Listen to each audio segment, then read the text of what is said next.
Make sure everyone can go. Good evening, everyone, and welcome to this Shenmue Day stream of Shenmue 1 with some very special mods, which I will talk through in a bit. As ever, I have my dojo co-owner with me, James. How's it going? All right, Tom. Thanks, Spud. How you doing, mate? You okay? Not too bad, not too bad. And as ever, we have our regular streaming man, Zat, with us. How's it going, bud? I can't hear you now. He's got on mute. We've lost him. No! Well, this adds to my disclaimer that I was going to throw in. Actually, there's internet issues across the world. I'm sure people have probably seen that Facebook is broken, Instagram is broken, WhatsApp is broken, Zat's now broken. It's all broken. So, Facebook owns that. So we got him. He's back. He's back. I can hear him back. He's back. Okay. Sorry, good. So how's everyone doing? Sorry about that. No, it's all right. It's just one of those things. It's a complete clusterfuck of the internet. So anyway, we'll just get on with it. So what I've got on here today is Shenmue 1 with Streamer2k's texture mods. So we're going to go around Shenmue 1 looking at all the mod, how it all comes together. I know Zat's a big advocate for this. Oh yeah. But before we do all of that, James, do you want to crack into the Shenmue news on this Shenmue Day? Let's do it. So, hi Peter Wilson and Abdullah and that Asian Ashley. Nice to see you all. So, first up, Matt, you can talk a little bit about this if you like, but you've just released a brand new interview, Shenmue Dojo interviews with the Kitchen Brothers. I have. Who are... I'll go for it, you Tom. So, yeah, Guy, I mean... You need to check this out. The Kitchen Brothers, George and Joe, massive Shenmue fans. They run a school in Guilin. They've done all sorts for the franchise. But long story short is they write their own Shenmue music. And what they have done is they have gone around and sourced as close to or the original sounds from Shenmue 1 and 2 as possible. So the music they're creating is created with the same stuff that they used to write the music for Shenmue 1 and 2. And it's a fantastic interview. We talk about Shenmue music. We talk about the Japan Kickstarter dinner because both of them backed at the $10,000 tier at the time. Really good interview. Great guys. Check their music out on YouTube. It's Joseph Kitchen Fried Noodles. You want to check them out on YouTube. But you're missing out if you don't. So check it. Just check it out. It's really, really good. Yeah. Cracking interview, that one.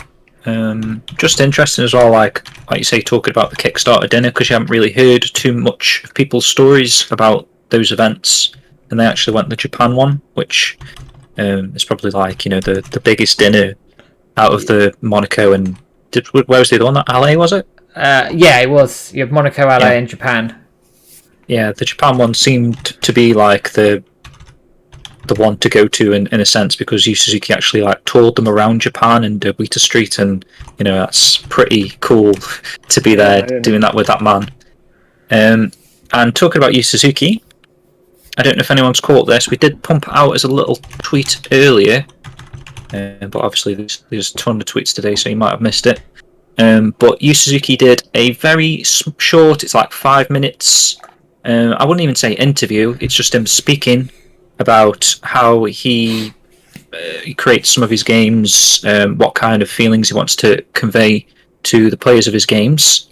And this kind of just appeared out of nowhere. I've just linked it in the chat there, from a 110 Industries, which I'm not too familiar with, but they've done like a bit of a showcase at TGS 2021, which ended yesterday, I believe.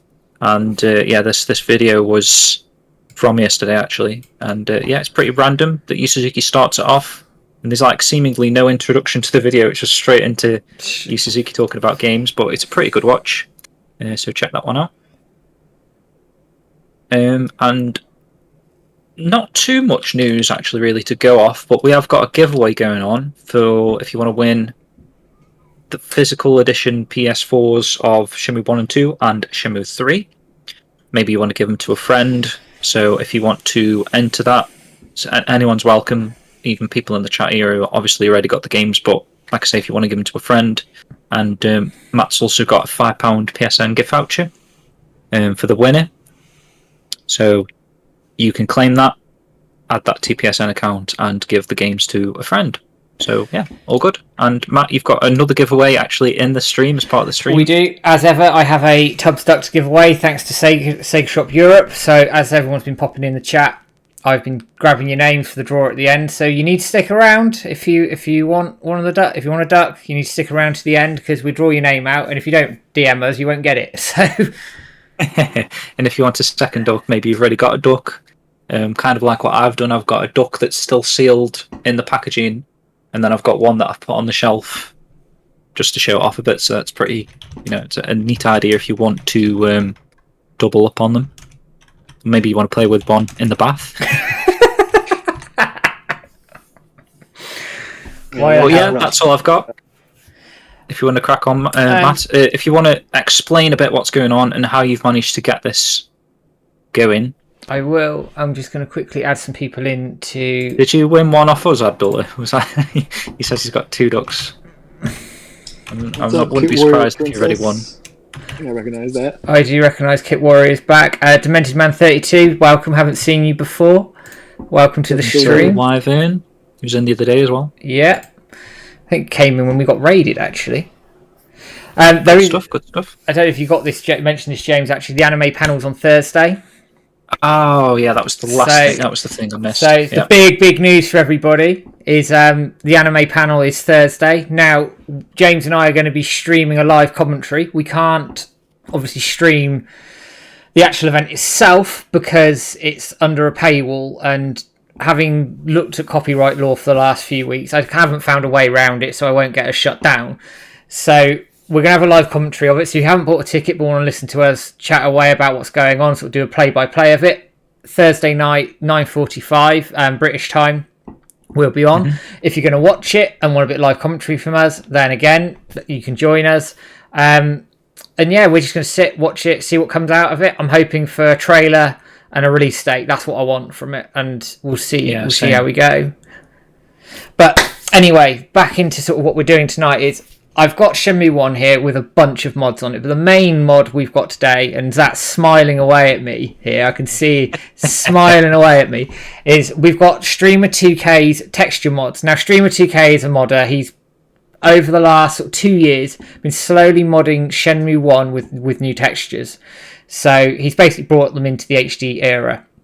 So all those sort of murky looking textures that weren't sorted out, he's been slowly working away. We're now on version 4.1, and the most recent version he's just put out is where he's actually done the boomboxes. So he's changed the frequencies on them to match Japanese frequencies from at the time as well. So he's been a very busy man, and we're going to sort of go for a tour of all of these, starting at Hazuki Dojo and working our way through the game a little bit. We've got all the areas open. And we'll link these textures actually. So Shenmue, it's just Shenmue 1, right? So Shenmue 1 HD textures. I was surprised actually. Turn the music obviously down. The game's been out for a couple of years already, but like you say, he's still continuing to work on these. And the last release was like literally a week ago, just over a week ago. So you can see like the improvements that have gradually he's been working on over the last couple of years. So it's great that he's still continuing, to dedicate some of his time to do this for us. Yeah. If you've never modded your Shenmue, it's really easy. In fact, you did a video, didn't you, Matt, a while back about how to start setting up mods and stuff. There's a video on our YouTube page where I sort of just updated it all because Peter did one not long after the release where it was using Special K, but it was a pain in the ass. Special K didn't work properly. So this is using forklift. So literally, it's so easy. Just follow the instructions in my video, and you'll be able to mod Shenmue on PC for yourself quite easily. And it does bring it up. I mean, we'll start here. Actually, I've got Rio's jacket. If you can see, it's all sort of HD'd up. So that's one thing we can look at. Hello, Renners. Good to see you. Nikolai, have we got our virtual tickets for Comic-Con? Yes, we do. We have them ready to go because we're going to be watching it and doing a live commentary. So I think we'll work our way through each room. Hey, Sheep, how's it going, bud? Yo, Sheep. Right, man. Have you updated your Shenmue 1 HD textures to this version yet? But I haven't even had this yet. I still don't have a Windows PC because I'm a It looks Mac so good, doesn't it? So this is considering like this, right now. this is going to like tide us over until the Dragon and Phoenix collection. Yes, it will. This is like perfect. I just love how accurate it is to the original textures. Like it literally is the original textures that he's just, or she, they've just retextured. Because they have those in your tweet you showed. It went from 256 by 256 to like 2K resolution, literally. Yeah. It's crazy. It's really good textures. It's so. Just as being as a Sega kid, Sega was always good about textures, so this just feels right. Like you can see here, the draw, it's all been retextured. The stuff in it as well, it's all been retextured. That's good. Greetings, Greg64 and JP on YouTube. I don't think I've seen you guys in our streams before, so welcome. Welcome, guys. Renners, where's the cat? Don't you worry, we'll be seeing the cat later. HD textured cat. Now this is one of my favourites. Oh, Queen, of course, yeah. Look at the Sega Saturn. Yeah. That's a Kind of looks like a photo, actually, doesn't it? Proper texture on that Sega awesome. Saturn. Look at the where the TV. light is, like the bottom left of the black on the top of the thing. It looks like it's got fingerprints on even. That's awesome. It's really cool. And then he's retextured this as well. So Still like the blocky cable. yeah. Yeah, that's awesome. A little red cable that goes under the table as well.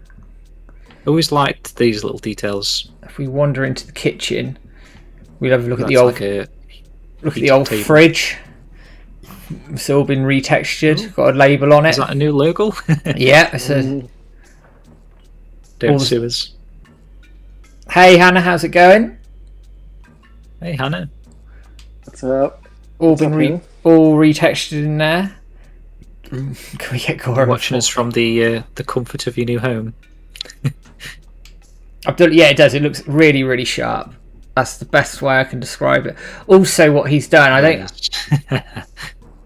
I haven't got, because Ine's done something in the best place, but he's also retextured some of the clothes.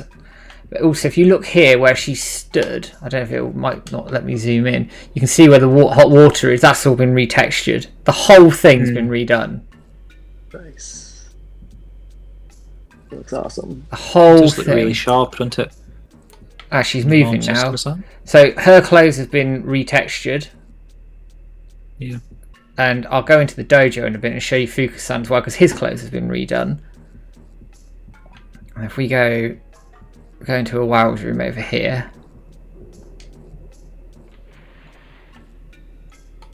So all of this, like the letter, that's been retextured. Everything. The whole... Yeah, because that's normally quite blurry, isn't it, the letter? Yeah. The floor is slightly different, actually. Retro Godfather, I'd agree, it is slightly different, but it's not too far off.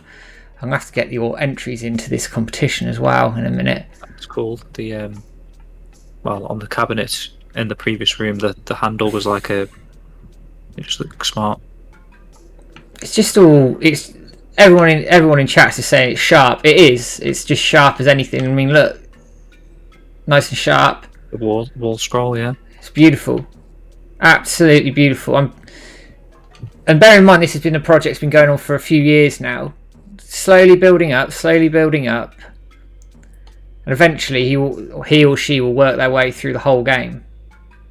And I presume move on to Shenmue 2. I think they've gone a little bit of the harbor. There are bits of the harbour, because I know the pigeons have been redone. Yes. That's like the next... I think like the last 2 years have focused mainly on Yokosuka, like Yamanose and... Zach, you've been following this project ever since its sort of inception, haven't you? Yeah, if I recall correctly, I have awful memory, but I'm pretty sure they're pretty far along to pretty much the harbor. The harbor is like the next big step, if I'm not mistaken. And I suppose that, the cool thing is, even if not for us, this person obviously likes the game enough that they're just doing it for themselves as well. So, yeah, I don't know how many actual downloads they received these texture packs. I mean, it's quite a niche group of us probably, but it's a few thousand, I think. So if we look at Fuku-san here, fair enough. I can go a bit closer. His whole robes have been redone. So it's all been retextured. I'm sorry, I'm a bit shaky on my stick. He's just aimlessly staring at the tree, but you know.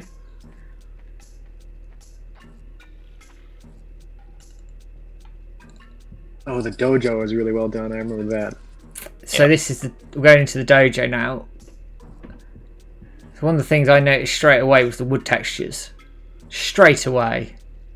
And the lighting. I love the lighting. Light reflection as well, yeah. So good. So good. I mean, like we were saying a minute ago, it whets the appetite for the dragon side of the DMP project. Like, this is just, he's retextured this himself in the game. So what the hell are the DMP project going to look like when it's all done?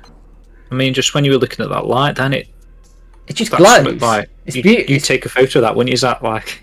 Yeah. It's beautiful. Oh, yeah. Spot on.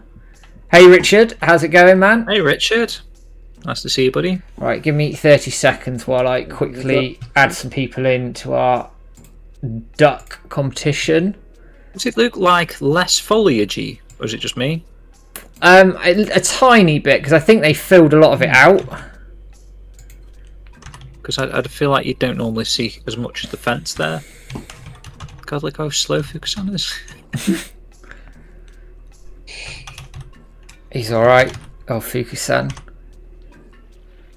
This is all for winning a duck, by the way. Yeah, I'm just getting your name. I can hear my dog barking. Or I thought I could hear my dog. My dog's been barking all day. Found his voice now. Doing, man. He's alright. We actually let him off the lead first time on a walk today. He didn't run away, so nice. It's always good when you could do that. Like I'd probably trust my dogs like off the lead as long as no one else is around at all. Like on the beach, we've just let them off and they just love it and they always come back. It's just if they see other people or another dog, that's when they go a bit. So if you look here, just quickly, they've retextured the whole of the pond and the fish. Looks so cool. When it snows on the ground, if we get snow in game at some point, the snow looks amazing on the Hazuki Dojo. I think there's some shots actually in the download link that James has put in the chat. It's almost disappointing that we're like halfway through the day, but we'll skip into the daytime. But like if you see here, this has all been redone.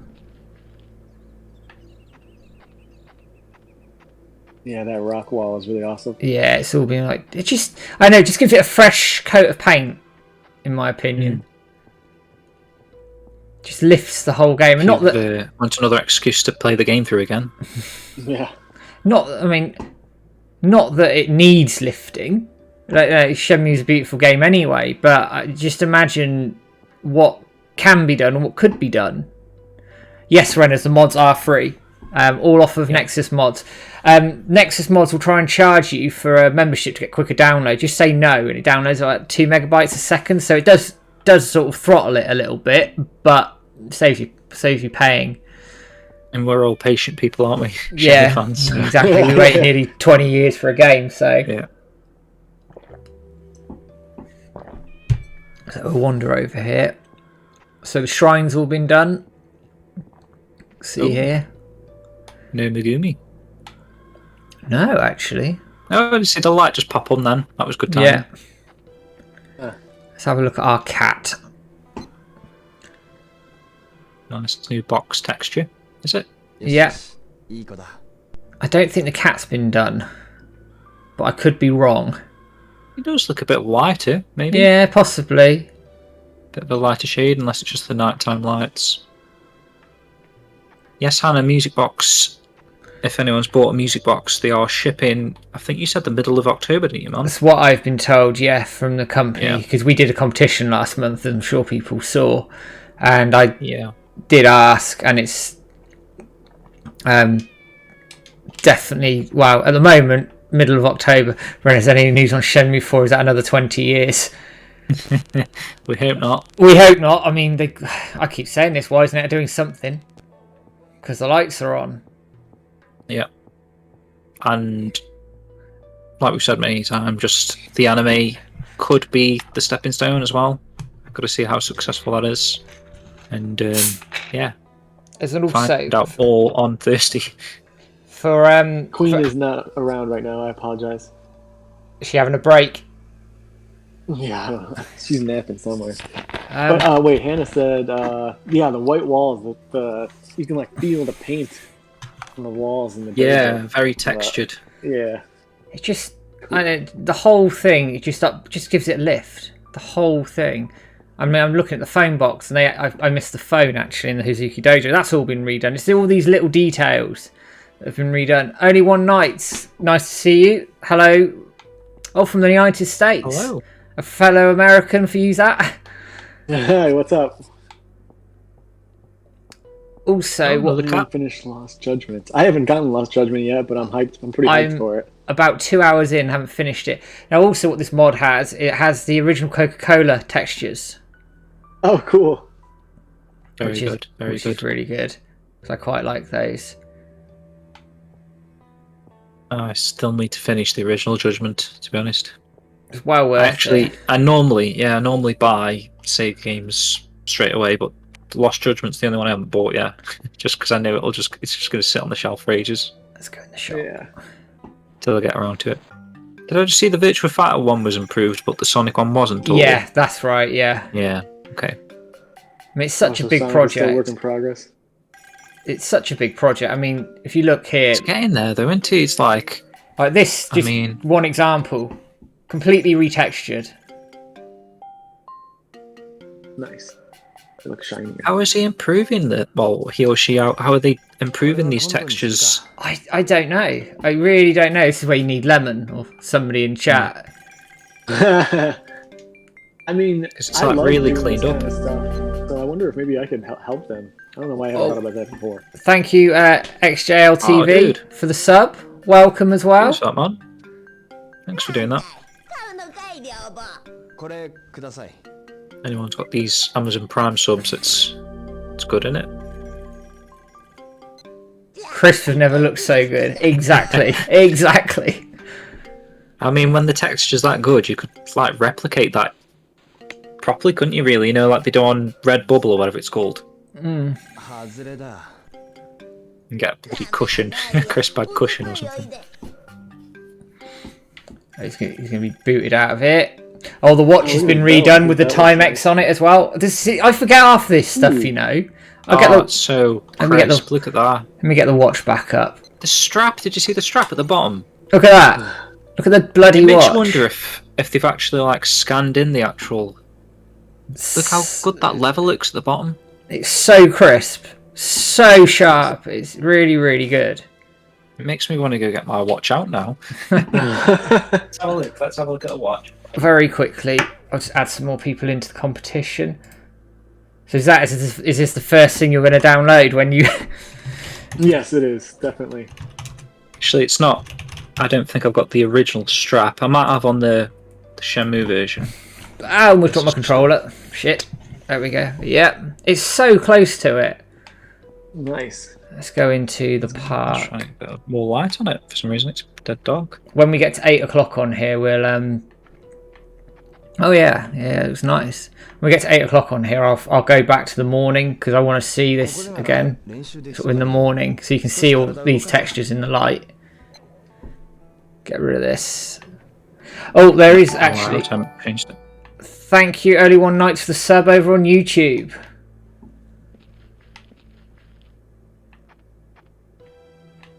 Love Very it, cool. absolutely love it. That is actually pretty. Yeah, it's eventually my room will have looked something like that. I've just got half my crap in the cupboard. Is that another sub I just saw? Yeah, Only One Nights has just subbed over on YouTube. Adnan, welcome. Dude, thank you. So we've got Sonic Shenmue. Hi guys, 4th is always the best day. 2 right, man. It is. It's true. What played should the original Judgment a few days ago. Great game, really strong Sega arcade game selection in that one. There's a Master System collection and the sequel as well. There which is. Really cool. Adnan, this is I boot PC version. I Sorry, Judgment all the time just to play Fantasy Zone. Here's A retextured digger for anyone? Or getting that digger. Just everything's within arm's reach on it. Whatever you want to see, just let me know. I'll just grab it. And then Did have this on, but I think the batteries. Oh, exactly, Nikolai. Hope, yeah, exactly. Let's hope it becomes the 5th someday. I think it will. I think it will. But we need to stay vocal as a community together. We need to stay vocal. I think we're doing a good job.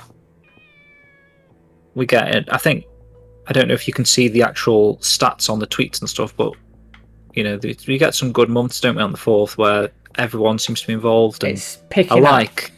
It's picking up. I like that people are like saving projects and stuff for the 4th, so it's kind of exciting when the 4th comes. You know, you're going to get new fan art, you're going to get new videos from people, new podcasts, or you know, texture mods, or just anything. Because it's a really good day to actually look forward to now every month.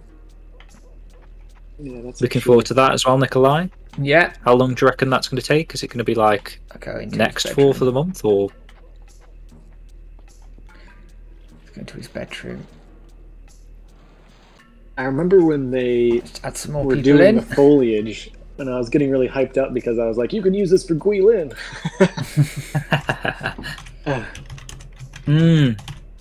Dude, I can't wait for that. If they like manage to get that far and retexture the whole of Guilin. Yeah, that'd be so good. Oh, man. All right, let's get to the daytime again. See, hopefully it might snow. Although I don't think I'm far enough in the game for it to snow, but we'll find out. Let's sleep. You can see his bed's been done. Just read that one, Sheep. Keep these subs up and the Dojo will be able to fund Shenmue for themselves. Well, I keep trying to win the lottery. It hasn't happened yet. I was just gonna say that would be nice, wouldn't it? There's like a 600 million lottery in the United States right now, or at least. A what? 600 million? Did you just say? Something like that. Something disgustingly gigantic. And if I won that, I would instantly fund Shenmue 4. Oh, if I won the lottery tomorrow, I think it's like 160 million quid. I'd just here you go, Wisenet. Have a load of money. Yeah, you'd be the next Cedric Biscay, wouldn't you? Just the co-producer, I suppose. Just here you go. Well, you should also He's be 60 clever. mil. You should also be clever and ask Sega like how much you want for Shenmue IP, and just take all of it to yourself. Is there a certain like team or studio that you guys like think would do a good job of a Shenmue game? You know, if like you could not sell it out to them, but get them to work on it. Say like Wisenet didn't exist, and it or combined, like Wisenet plus, you know. Sonic Shenmue on the music box. Naughty Dog, something like that. Maybe That's a good question. Wisenet, Naughty Dog, and then storytelling. I'm thinking AM2, yeah. AM2. Man, I don't have to think about that. I'm just going oh, through. Dude, that's true. Sonic Shenmue. Going through the chat. That music box, yes. And as soon as they dispatch it, I will let you know. I will definitely let you know. Yeah, but think on that, Zap. There's some good studios that could do a decent job. Like, who's doing Bayonetta 3? Is that Platinum Games? Yeah. That might be a bit too crazy, to be honest. This might sound weird, and I'm biased because it's my other favorite game besides Shenmue, is whatever the hell Fumito Uda wants to do with Shadow of the Colossus or Shenmue. Like, I think he could take Shenmue on. Even though it's a completely different world, like, if anything, it would be a challenge. Yeah. For him, you know what I mean? I was just thinking of like studios that are really in depth with the storytelling, and if they could add that. They could add that into the work that Yu Suzuki's already done with Shenmue 3, so we get like a fully fledged, incredible story narrative. Really good. I mean, I loved Last Guardian. James has heard me bang on about this game for a long time. I love out of the PS4 eras, it's one of my favourite games. But bar a couple, I loved every second of that game. I never got on with Shadow of Colossus. I will say that I just couldn't get into it. Around. I really, really enjoyed Shadow of the Colossus and wasn't too keen on Last Guardian. Mainly just the controls. Last Guardian was putting me off. Yeah, they were an acquired taste. Big ass bird. Just going through the chat very quickly. Adnan, what do you think will be announced on the 7th of October? Oh, I think we'll get a trailer and I think we'll get a release date. I'm hoping we might find out who the English cast are. It would be nice if they did the trailer. I assume they would, right? They'll put it out on YouTube. Yeah, of course they would. It's not just going to be trapped to that $20 thing. The real question is, if you did win the lottery and if you gave you the money, would you want to be involved like Cedric was? You'd get behind the scenes, but you'd also get the story spoiled. It's tricky. Actually, I know what you're saying. I tell you what I want. I'd probably just give them the money and, just be a shareholder or something. Although you wouldn't even want the profits, would you, if you won 600 million? It wouldn't matter, would it? What I'd probably do is if that happened, of course, I'd just say I don't want to know anything about the story. I'd make my opinion known about what I think could have been improved from Shenmue 3, because I think that would be fair. And then I'd let them get on with it, and I just want the dojo having access to everything beyond, like, sort of interviews, etc., so that we can cover it ourselves. Just phone you Suzuki on speed dial. Yeah, pretty much. I did give you 60 million, you. I just want whatever merch they come out with just instantly sent to my front door. And the scripts, Peter, that Peter's got. That'd be nice as well. So we'll get now into Debuita, and you can see the road. I'm really mundane when I go look at the bloody road. No, feel that concrete, damn it. It's proper tarmac, that is. Look at the dirty black line on the side there as well. Nikolai, I'd ask for a cameo voice. Ask around. Yeah. You might get some, actually, if you ask nicely. I reckon there'd be a few people out there who do some cameos for you. You'd be surprised, actually. A lot of the voice actors in the Shenmue community will sort of chip in and do bits and pieces. So it's always worth asking somebody. Even if, they can't do it, it's always worth asking. Post boxes. Yes. Lovely. Because I'm sad. I do love the way this looks. I don't know, it just brings it to life. Who was the Sleeping Dogs dev? Titch Life. Look at that, not a pothole in sight here. If you're from the UK, you'll get that joke. Oh dear. To be fair, the actual Debuita street is very clean and tidy, like this. There's no bumps and stuff. It's good to know, Nikolai. I was going to say something I've completely... Hi, Titch, by the way. Nice completely gone with us again. Completely gone blind. Oh, what's up, Titch? So this has all been redone, so you can see the posters nice and clearly. Games, okay. Okay. So they went underfolded. So did their IPs etc. get bought out or anything?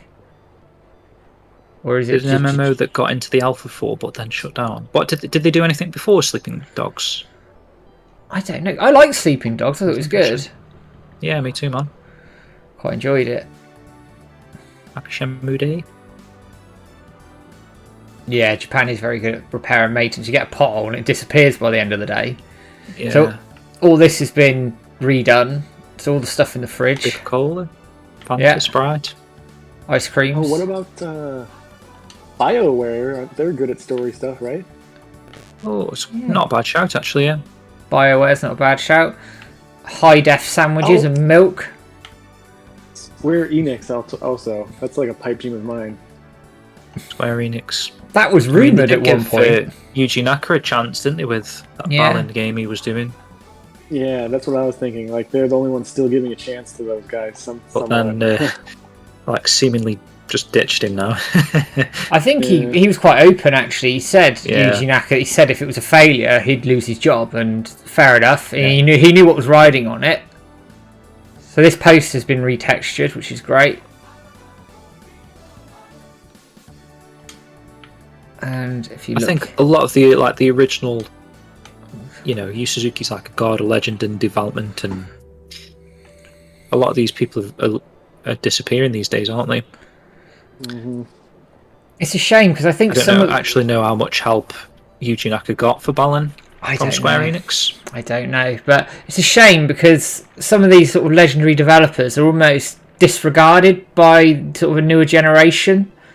Because if you look through the actual industry, when people mention Yu Suzuki's name, who work in the industry, it's an instant respect thing. I know CG Projekt Red got a massive bad rep for Cyberpunk, but they were quite open in saying without Shenmue Yu Suzuki, their game wouldn't even exist.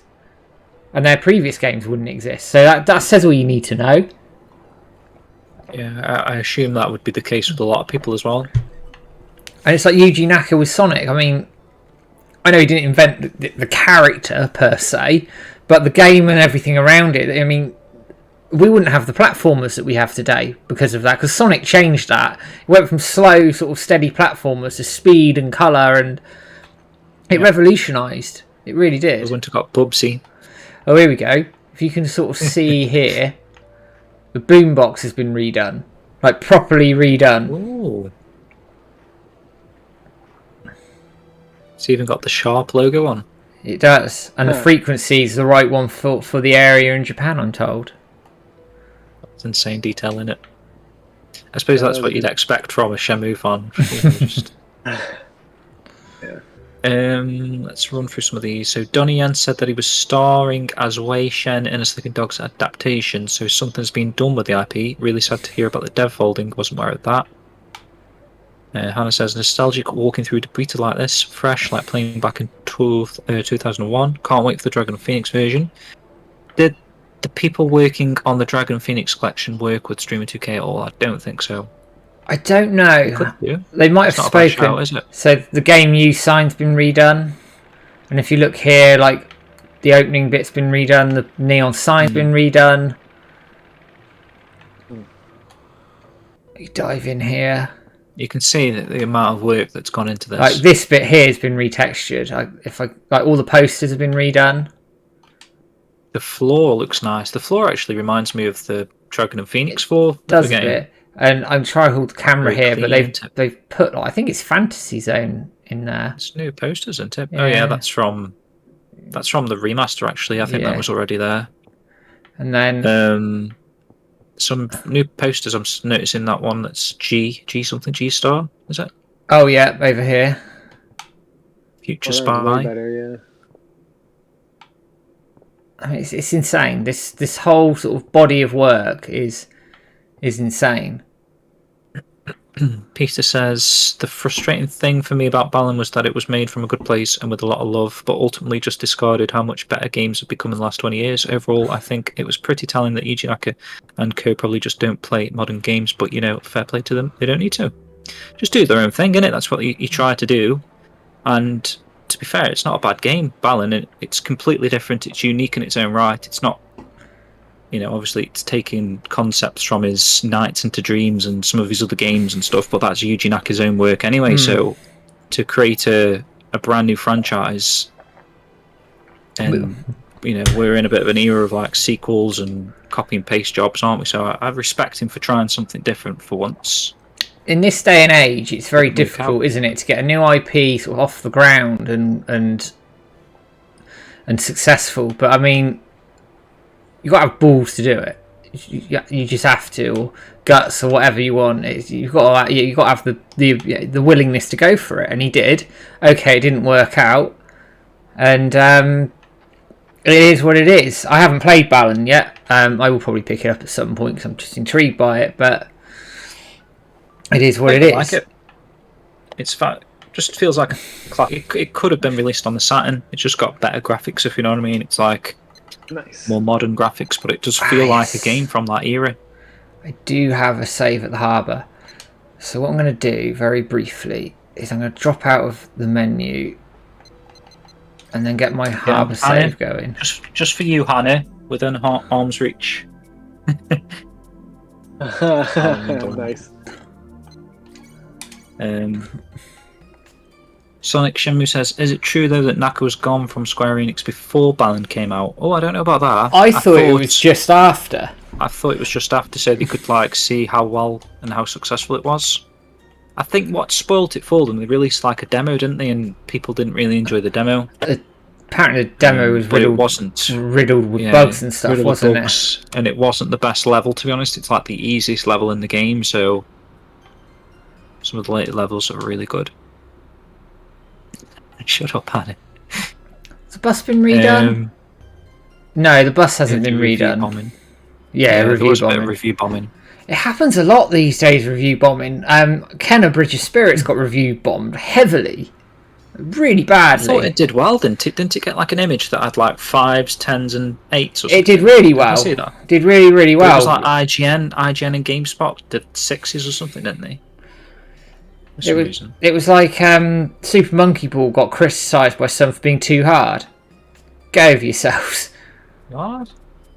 Some people are pathetic, aren't they? Hey, Strictly Sega Europe. Yeah, in the same breath, bloody Dragon's Souls, or whatever it's called. Demon Souls is like highly rated. Bloody good game. Can't even kill one enemy. It wanted some Goro in HD. Oh, you're right. Balin is really cheap now. You should get this map just for an extra PS5 game on your shelf. How much is it? Well, I've looked on Game Collection and it's 16 quid. That's not bad. Check Shop 2. Check all the outlets. That's true sheep. Balan. Yeah, it's still expensive on Shop 2 for some reason. Oh, is it? I'm surprised. Shop 2 is normally Shop quite 2 are cheap. weird, yeah, but sometimes, like, if a game's been out for a while, you find it's still the same price that it was when it released for some reason. There you go, runners. Just for you. Oh yeah, you can tell because I've got the widescreen mod running. That the pop-in is there a little bit.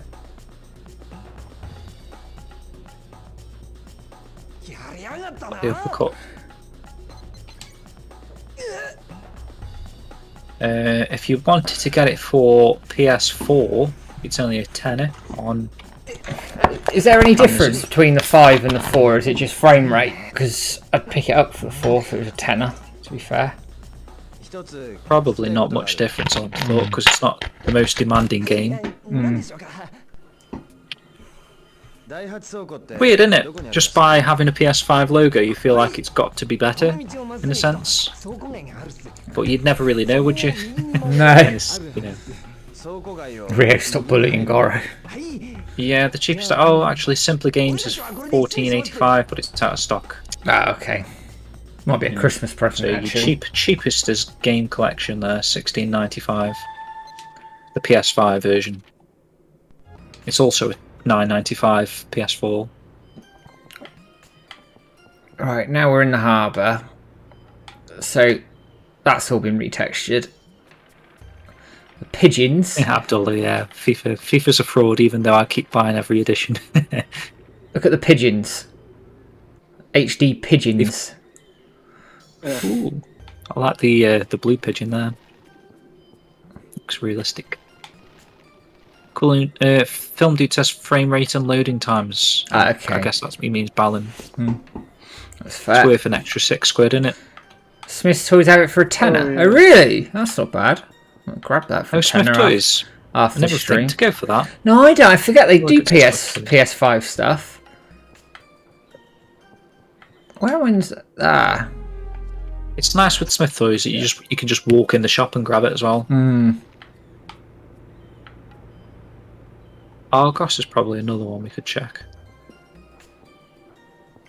I do have On a bit of a Balin Wonderland wild chase. Oh, it's out of stock for delivery, but you can click and collect in stock. Oh, okay. I can check my local one when I go shopping tomorrow. Sounds alright, isn't it? High def Pidgeys, Shit, exactly. I got shopping tonight. Oh, I might try to pick up Shenmue 3 at my GameStop. They randomly have new for like a tenner. Just convincing everyone to buy games every time we got Titch buying bloody Super Monkey Ball last stream. This stream's Balin Wonder World. Balin next week. I'll grab it for a tenner and shove it on.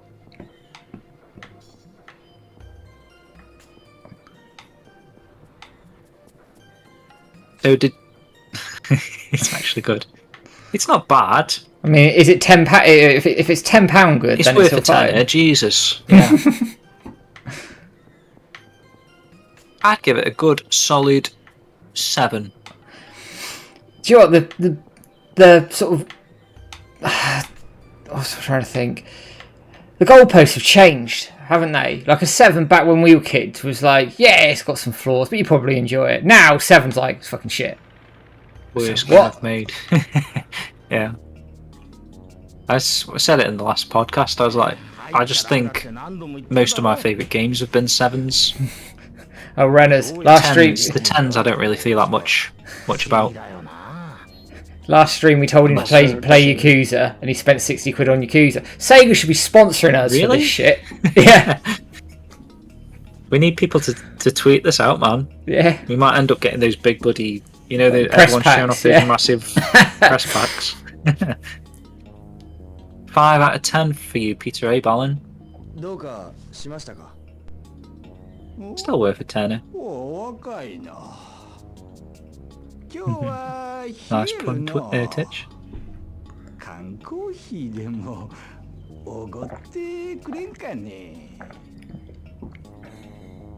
Yeah, Oh, I can see that.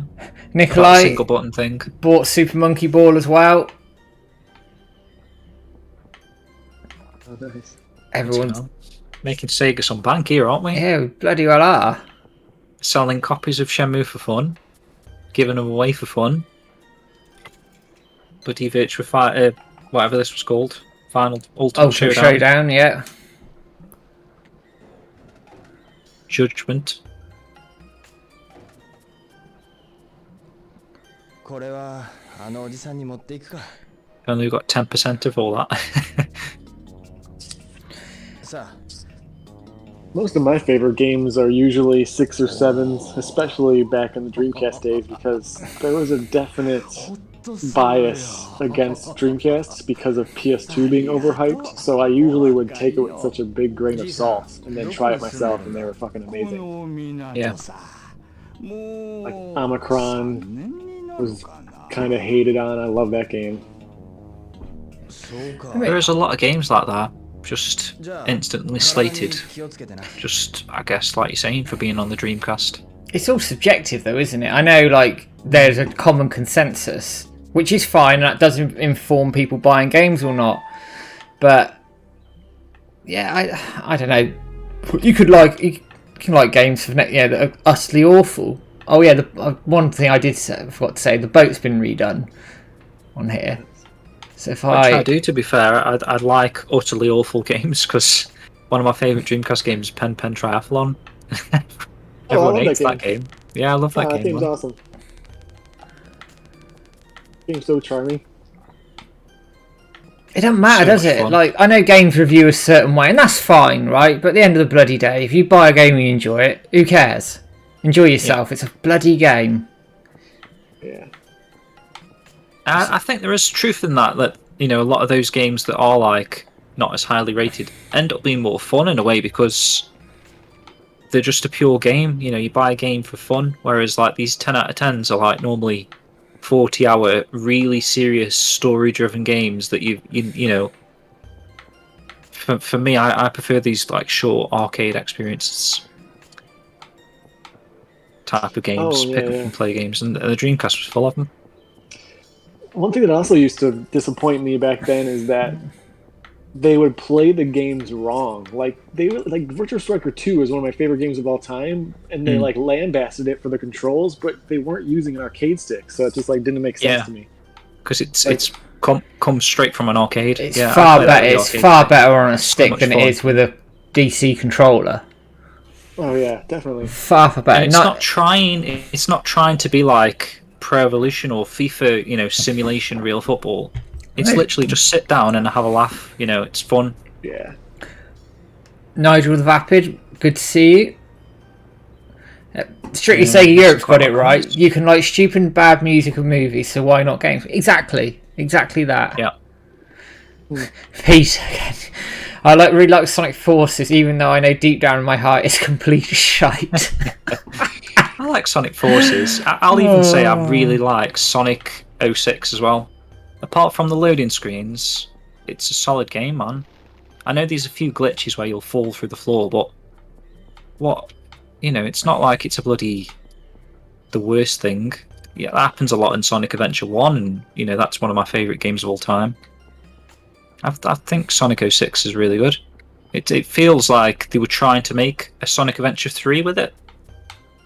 It's just a little bit unfinished. Maybe they needed a little more time on it, but it's not like the worst game ever made, like a lot of people would tell you it would be. I think after this mod, my next download on my Windows machine would be the Sonic 06. Didn't the fan mods kind of like flesh it out really well? I haven't even tried the fan mods, man, but yeah, I think people have fixed bugs. I'd assume they have. That's true about Power Stone as well. I mean, Power Stone, I didn't even realise that was actually in the arcades. This is supposed to be a Power Stone arcade cabinet, but I've never seen one. Let's have a Google. I know Power Stone fetches quite a lot of money these days as well. On various... Well, saying that, Sonic the Hedgehog 1 on Mega Drive Genesis, was it $500,000 nearly? I saw it went for some like stupid auction. Really? For Sonic 1? Yeah. Oh, that was ridiculous. That's a joke, isn't it? I'm going to get my copy of Ghostbusters out of my shelf, get it graded and sell it for £1 million. It's getting ridiculous. Getting absolutely ridiculous.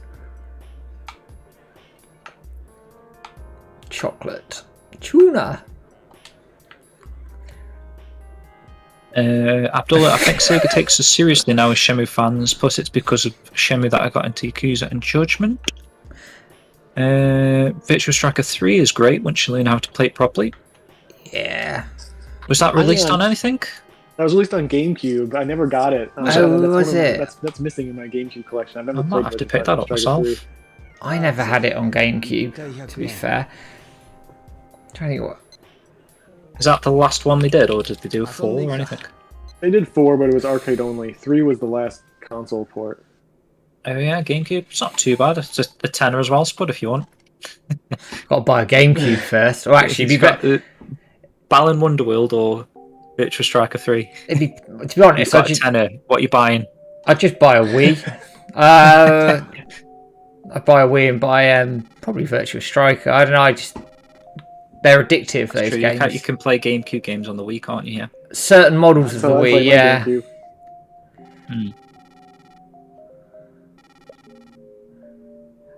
And it says Soul Calibur's better on the DC Fight Me.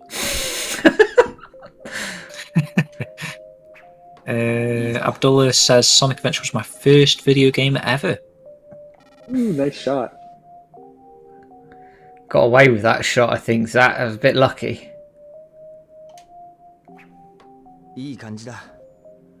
That's good. Loser does the washing up in silver wine. How are we saying Wyvern? Wyvern, yeah. Yeah. We still play Power Stone. It's great fun at Christmas, and the loser does the washing up. It's a good way to do it. It's a bit of a bastard, isn't it? That? Like a family of 12 at the turkey dinner. Oh, damn it! Oh, nice film, dude. Is that like a complete PAL? Is that PAL, do you reckon? Complete collection? Was it Marvel vs. Capcom 2? That's quite a pricey one, isn't it, I think, these days? I read Capcom in discussions about bringing it back, Marvel vs. Capcom, with Disney or something. I might be talking complete rubbish. I'm sure I saw that Disney? on Twitter. What do you mean, the game? Because Disney own Marvel, so Capcom were talking to them about bringing the Marvel vs. Capcom back. Ooh, that's cool. I remember the Maximilian dude was hyping it up, and he was big in getting Virtua Fighter 5 hyped. If I recall correctly. Factory sealed, Marvel vs. Capcom 2, £650. Ooh. Is one signed by Yoshinori Ono, £400. There's another sealed one actually, $159.90. So I don't know where that guy's got $650 from. Well, it's like, I don't know if they're in chat. I'm probably going to offend somebody. There's the Rio and Landy statues on eBay for £1,500 each. Bargains. And I paid, I think all in with shipping from America for my Rio, $310. Which is not far from what it was when it came out. Yeah, there it is behind me. Right. Actually, First for Figures, when they first started making figures, they were like pretty reasonable, to be honest. Like at the time, they felt quite expensive. Bollocks! You're forking out like 180 quid on a figure. But these days, I was looking at some of the newer figures they're releasing. Some like of them are really, quid. really pricey. Yeah. Like I was looking at the Sword of the Berserk figure, the guts thing, and it's like 700 quid or something. Ooh.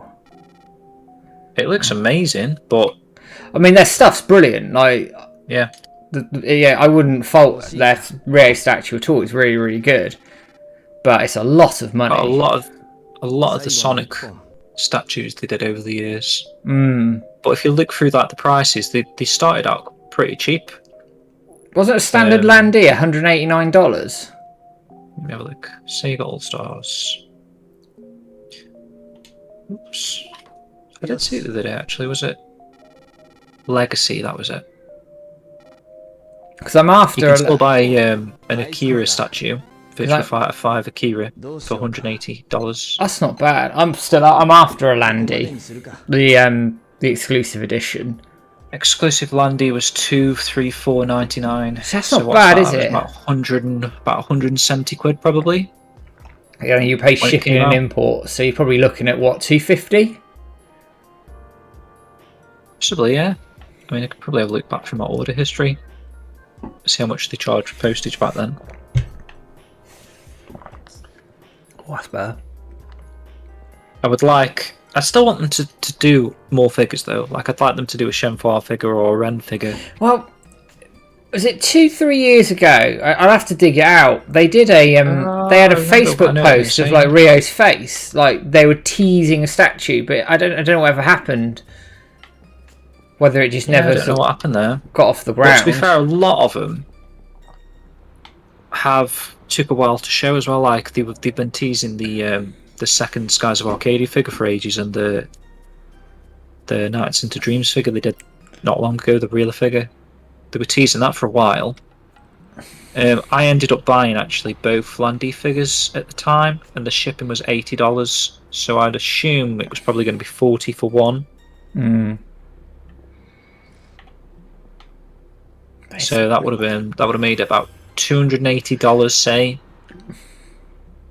So yeah, probably about 220 quid max, maybe back in the day. It's pretty damn good, isn't it? For what it is. Someone wants $1.5 for it now. Yeah, $1.5.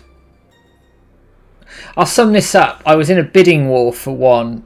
It was number 2 actually as well, out of however many they'd made, and that went for about, I think it was 460 quid in the end. Right. Which, yeah, it's a lot of money. Bad. But when it's like when someone 2 as well. When someone's trying to, yeah, exactly, it's number 2, so it's quite sought after, and someone's trying to charge 3 times that. Come on. Yeah. Come on.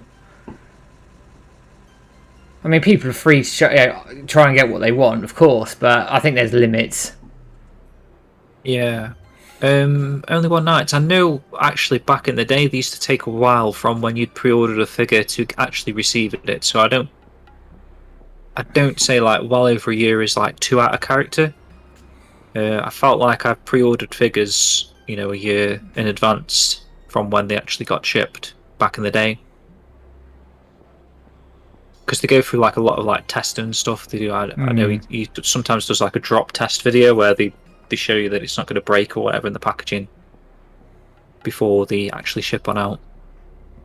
Because the Rio is my first one from them. Renner says if they made a Goro, they would sell out fast.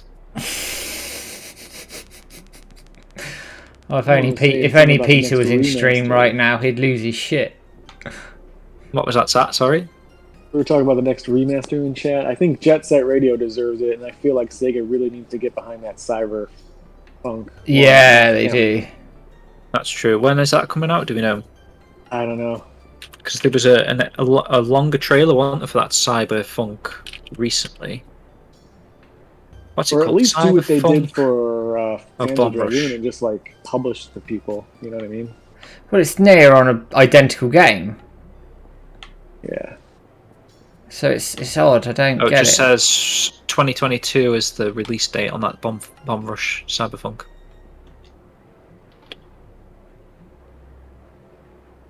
I mean, they could use the sort of publicity behind that game to then say, you know, we're doing a brand new Jet Set Radio game or something, while there's a bit of a buzz for that type of game again.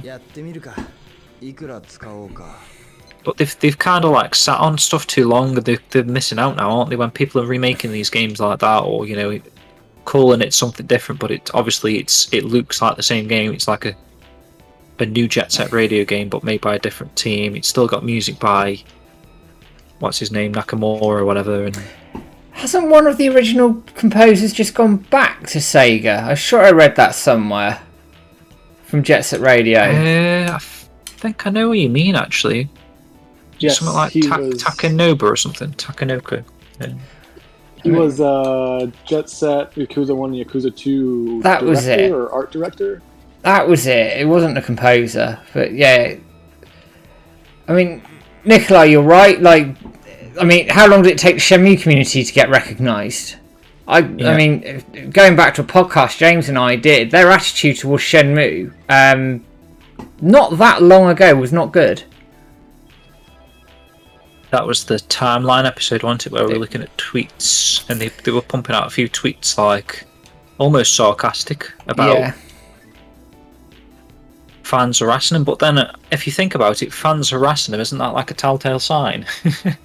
You know, maybe there's some value behind this, but I don't know. It seems like Sega got really stung by Shenmue back in the early 2000s, and at least possibly like the Japan side of things, where we've heard stories about, you know, the Sega Japan not really, you know, that was like the nail in the coffin kind of thing. So they've got a bit of a sour taste left over from it. I'm going to throw this out there. Fucking, you know, move on. You know, it's been 20 years now. Move on. I'm going to throw this out there, right? How much money did they piss away on Shenmue Online? And these things like that as well, aren't there? I know, obviously, Yu Suzuki was just trying to get an income to make another game. But, like you say, they wasted money on that, and they could have just made the game with that. I mean, it's been and gone now, hasn't it? And hindsight's a wonderful thing, but it does make you wonder. I mean, there's lots of games. You can look at a load of games that seem to get loads of sequels that aren't even that successful or that much popular, and they'll still get a sequel or another game in the series. And Shenmue, even though it might have lost money back in the day, if they'd have just continued it, worked on from what they got, you know, it's the same situation we're now with Shenmue 3, moving on to Shenmue 4. You've got the game, you've got the engine, you've got the systems. Even if they'd moved on to the original Xbox, you'd seen Shenmue 2 running fine. It looked nice on the original Xbox because it was already a masterpiece on the Dreamcast. You know, graphics weren't that advanced at the time, even on the Dreamcast. So moving into the Xbox, it just looked like an Xbox game graphically. It didn't look like it was outdated by the time it reached that point. So if they just continued, you've got the systems, you're still using the Virtua Fighter engine, they could have just carried on. And even if they had lost money originally, they're recouping it on future titles in the series. That, I mean, that was the intention, wasn't it? They invest in all that tech to then like have that tech available for other games. It's just I don't know, it's odd. But it's a shame because it would have clearly been a different series made back in those years. I know Shenmue 3 is a great game and we should be thankful for what we got, and hopefully we can continue that with Shenmue 4, but you know, it would have, you know, you could point things out for Shenmue 3, the version that we got, that we've said before, I don't think Bailu Village would have been as big and as, you know, expansive as it was. It would have been more of a tight-knit thing, and maybe would have seen more locations by this point within Shenmue 3. Maybe it would have gone Niawu and Baisha and these other things, because they would have kept it more tight, and, you know, we would have had more lore and more story, more side character things and stuff going on. Oh, excellent! It's snowing. Oh, we'll have sorry, just a random point. In the morning, we'll be able to see the Hazuki Dojo with the snow. I wonder if the series had continued, on the Xbox. Do you think it would have been complete by now? Say if he got his original sort of version of 7 games or whatever, and I don't know. 4 years between each game. I'm thinking. I think we'd have got Shenmue 3 and possibly 4. I don't know if we'd have got much beyond that at that point, but who knows? It's odd. And there's a few people in chat saying it should have been on PS2, and I think it should have been. I know Microsoft threw money at it for exclusivity because they needed some exclusive titles, especially in America, where they were sort of coming out. There was also. Still think it would it have been more successful though? Because I'm thinking of I know Yakuza is successful now, but back in the PS2 days, it wasn't, was it? That was kind of a. Didn't they lose money on that? When they cast all these famous voice actors for the original. I think it kind of tanked a bit. With the install base that was there, it had a shot. It definitely had a shot. Yeah. I understand, and I don't know if there's anyone who's probably more technically advanced than I am. They reckon they'd have had issues getting it to run on the PlayStation 2. Which is crazy, isn't it? That just tells a lot about the Dreamcast. I mean, the Dreamcast was not ready to explode by the time you had Shenmue 2 going on it. Sheep says, I wonder how much Sega actually spent on Shenmue Online, though. It was a Korean company who was developing it, which pulled out, and a Taiwanese company took over before it got cancelled. I guess we'll never know. At the same time, it's so sick that 11-minute video from trying to join the OST, but what happened to the beta? Someone probably still has the beta client somewhere. That'd be nice to unearth as well, wouldn't it? Oh, it's like one of the holy grails, isn't it, in the Shenmue community, is that. Sam I am is saying the PS2 didn't have the VRAM to accommodate Shenmue, which I think that's probably it, to be fair. I'm not that technically minded. And welcome, by the way. I don't think I've seen you in before. You probably recognise you from somewhere else. It's hindsight. It's a wonderful thing, Demented Man. Like he says, I believe if Sega would have continued with Shenmue, it would have been just as successful as GTA. But you've got to think of in terms of what could have happened. I was saying with the Yakuza series, the first game didn't really take off. Maybe the second game didn't. At least in Western territories, it didn't really take off at all until Yakuza 0 recently, if you think of that. So there'd already been 5 games, a couple of Japanese spin-offs, that zombie version. So say 8 games before the Yakuza series even took off. So, if you think of it like that, it's just a matter of time before Shenmue could have took off. Maybe by getting it up to Shenmue 6 at some point, we're like, Jesus Christ, just random people looking at this. There's a 6-game series here. That's rather exciting, actually. I'd love to see what this is all about. It's got released up until chapter 6 of this ongoing saga. It could have turned more heads at some point. Maybe that's a similar thing to what we're getting with the Yakuza series now. Do you know what? It's funny with Shenmue. I don't know. It's a bit of a taboo in some respects, and I don't want to sound like I'm having a pop, but I do think some decisions that were made over years before Shenmue 3 was even a thing like we got now, I don't know, they were odd decisions. That's the only way I can describe it. I think it will be interesting with the anime though, because that is literally showcasing the game, the series, to a completely brand new audience. I know we're all going to watch it, but there's going to be anime fanatics that have never heard about the game, maybe don't even play games. It's a different breed of character, really. Someone that just watches TV or anime, Japanese shows and stuff like that.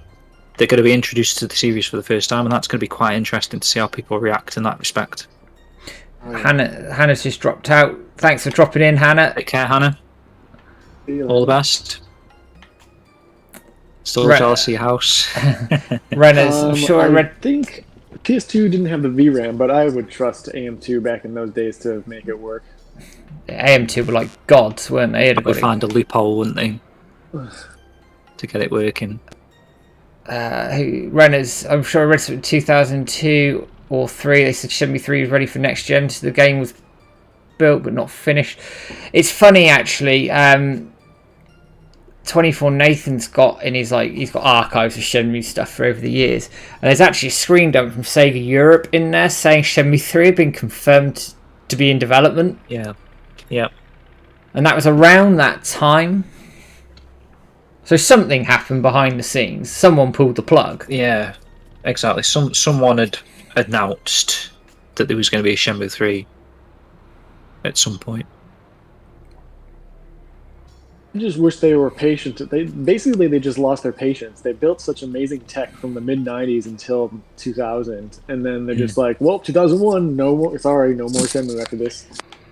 I mean, was that just? Do you think that was the Sega attitude back then? Because you got the Mega Drive was successful, and they'd be like, "Oh, we really need to capitalize on this now. Let's get the Mega CD out there. We need new tech, 32X, new tech, Sega Saturn. New tech, Dreamcast." Do you think they were just too quick with what they were doing, and I think also there was dug themselves to their own hole? There was internal wranglings, wasn't there? I mean, the Saturn was the Saturn and the 32X. I don't know. It was all odd. I'm trying to think of the way I could describe it. I just think that had Sega been together, all three Europe, America, and Japan, I don't think they'd have had the issues that they did. The Sega CD, I understand it, because CD was sort of a new tech at the time. The 32X, I think they panicked and needed something to bridge the gap for the Mega Drive users who weren't going to go to the Saturn. But then there's also, back in the day, Sony were heavily interested in working with Sega because they got burned by Nintendo. So imagine had that happened, and you'd have got the Sega PlayStation or something like that. Where was it recently we heard that Sony had actually got all their intel from Sega Legends? They were speaking to Yu Suzuki what would you do here and this sort of stuff, and then they took that advice and those things to actually end up overtaking the Dreamcast in terms of whatnot. I swear we heard something about that recently, right? Yeah. Yeah, I'm pretty sure they were pretty much just watching AM2 and what Yu Suzuki was doing with 3D in the arcades. And also... Oh, fuck, it doesn't take my time. It was just, you would think that they would have learned their lesson by Dreamcast to be a little bit more patient, though. And also, the biggest failure, in my opinion, is they didn't... And I read an article that Sega of America begged for this. The RAM slot in Saturn should have been also a Genesis backwards compatible, or at least had a Master System power base to put on it or something, and they just said no. And then the 32X came out, which is just weird. That would really have done the Saturn a world of good. If that cartridge slot, you could have put Mega Drive games in that and play them on your Saturn. Yeah. That probably would have made the Saturn much more of a success. I know it was successful in Japan, regardless, but over here, no one I knew had a Saturn. It was. I just think, like you say, it would have bridged the gap, wouldn't it? It would have bridged the gap. I mean, Abdullah's just hit the nail on the head a little bit here. I mean, we're having a bit of a pop at some of the decisions that were made, but they have, to be fair, let Suzuki have the Shenmue license to make 3. He'll have it for Shenmue 4. I think it's all been. Yeah. It's all there. So I mean, yes, I think there's still some sore spots in terms of what's gone on in the past, and I think what's happened recently. But they haven't just completely abandoned us, which, considering where we were. I mean, it's hard pressed to not realise there's still a passionate fan base out there. It's not just any game, any series. This is an ongoing story, an ongoing saga that we want to find out. It's like finding out the next episode of a show, that's ongoing kind of thing. There's always going to be a passionate fan base for that, because we need to know what's going to happen next. And I think Sega, obviously, and like we said about the tweets they were making, a bit of sarcastic sort of stuff, you could tell they were getting inundated with people requesting the third game. It was the top of the list for Sony as well, when they were asking what games do you want to see return kind of thing. I just think not necessarily they gave up on the series and just said, yeah, here you go, do whatever you want with it kind of thing, but I just think they couldn't hide from the fans, really. No, and that's exactly what we need to be doing for Shenmue 4. That people can't hide, that Sony, Sega, whoever, they can't hide. That we let them know, we tag them in posts every month. And we tell them. I think the problem is... Sorry, Martin. I was just going to say, I think the problem is there's stats to back up the reasons why they haven't done it. So, like, say if they've got sales figures, or this only made, £1 million or something. Do you know what I mean? It's in terms of what other things that they could be spending time and money on to generate. How you said who said the other day that, or maybe it wasn't even in the Dojo groups. It was just something I read that the Genshin Impact on mobile has made like £1 billion or something in its first year. So there's things like that. There's always going to be teams and devs and stuff that are in it for the money rather than satisfying a fan to conclude a series like Shenmue. Do you know what I mean? If there's a game that could be working on instead of Shenmue 3 that's going to make them £1 billion, they'd be daft to work on Shenmue 3, wouldn't they? Do you know what I mean? 2 billion, Sheep says, yeah. It's crazy money. I mean, they have money's been thrown at mobile games as well. Been catastrophic failures, and you sort of sit there going, "What? Yeah, you could have used that money better." I mean, Sam Am's got it right there. Shenmue was supposed to be the saviour of the company, and they didn't. It wasn't. And you're right. Japanese businesses don't like failure, so I do think there is some stigma still there. You're absolutely right. I completely agree with that. I'm just seeing in chat Nicholas as well saying, stopping by to say thank you for the dedication for all these years. Well, thank you for dropping in. Always appreciated. Missed that comment. Why does it say that? Sheephead had a good comment there. The junior Satomi Junior has been awesome the past few years. That's why we have all these remasters. Yeah, because they've actually looked at their back catalogue and released the IPs to people who want to make them. Now, it is risk-free for Sega, but from a business point of view, it makes absolute sense. And then if something does well, Sega might pick that back up, like Streets of Rage 4, possibly, which obviously did really, really well. And Abdullah's saying the only way to keep the faith is to get more people into the games. Yeah, well, that's exactly it, and that's where the anime comes in at the end of the day. It's a massive opportunity for the franchise. If that anime is massively successful, we don't know whether it will be or not, then we are in business. And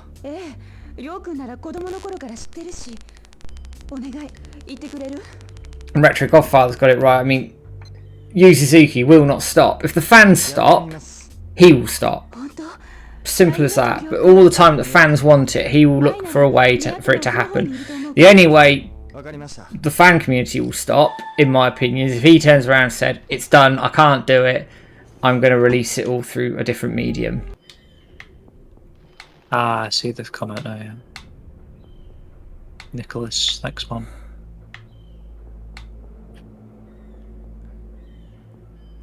I mean, from a financial standpoint, I think it was. I mean, every Dreamcast owner had to buy it twice for them to make their money back. Now, bear in mind, Shenmue 1 and 2 were essentially one game at one point as well, so you can sort of read into that a little bit. But the thing is, what it pioneered, it's not a failure. I mean, business sense, yeah, it is a failure from a business sense. Monetary-wise, yeah. But from a trailblazing point of view, from a industry standard point of view, you wouldn't have the games we have today without this. You just wouldn't. Shenmue's kind of the benchmark for what can be done in terms of gaming. It's combining all these elements and all these systems, and it does them, off the scales of quality. As well. That bottle looks a bit funky there, I just noticed. It goes above and beyond, really, doesn't it, in terms of detail. And there's never been even though we've had all these open world games, there's never been quite like a game like Shenmue that's gone above and beyond in detail. Like you'll play some of these new Assassin's Creeds and they're detailed and huge and maybe too big, but a lot of it is copy and paste, isn't it? Whereas Shenmue is meticulously detailed down to, the label on a drinks can or whatever we were just seeing a minute ago. It's. I mean, I think what Shenmue doesn't lend itself to from a business standpoint, and whereas the Yakuza series do, is they reuse a lot of the assets in Yakuza. Whereas Shenmue, you're going to have to build from scratch 2 areas, maybe 3, depending on the size of game you're going for. Which, from a workflow standpoint, that's time. It's money. Whereas the Yakuza games, it's already there. So then all they need to do is build a story. Maybe change the mechanics up a little bit. It lends itself more because of the way they've structured it. Some people go, it's lazy, but actually it's quite clever. It's clever development at the end of the day. Too far different between games as well. You've got Shenmue that's like this sort of grey Japanese environment. You know, we'd never seen an environment quite like it at the time. And then Shenmue 2 is this completely different country, China, with its own culture, its own environments. I mean, look at Guilin. Compare Guilin to the harbour here, and it's absolutely, completely different in terms of textures. You know, just the way the environments are structured. And for a game to give you 2 incredible locations like that, let alone having, you know, Hong Kong, Kowloon, and, you know, some of the aspects, Shenmue 3 even, you know, Bali Village and that sort of stuff. Each area has been completely different, and that's kind of what you're expecting going forward as well. You're expecting to arrive in a new, visually different area, aren't you? In Shenmue 4, if we go end up in Baisha, or I don't even know where we're meant to be going at the moment, the Cliff Temple or whatever, the Great Wall of China there. Every game, every area, every part of the story, every chapter is completely different, and you know, that's kind of why we fell in love with the series and the culture, and you know, we all want to go to Japan. We've all been to, well, I've been to Japan a few, you know, we always want to go to like Dobuita Street and stuff, and it's because the Shenmue series successfully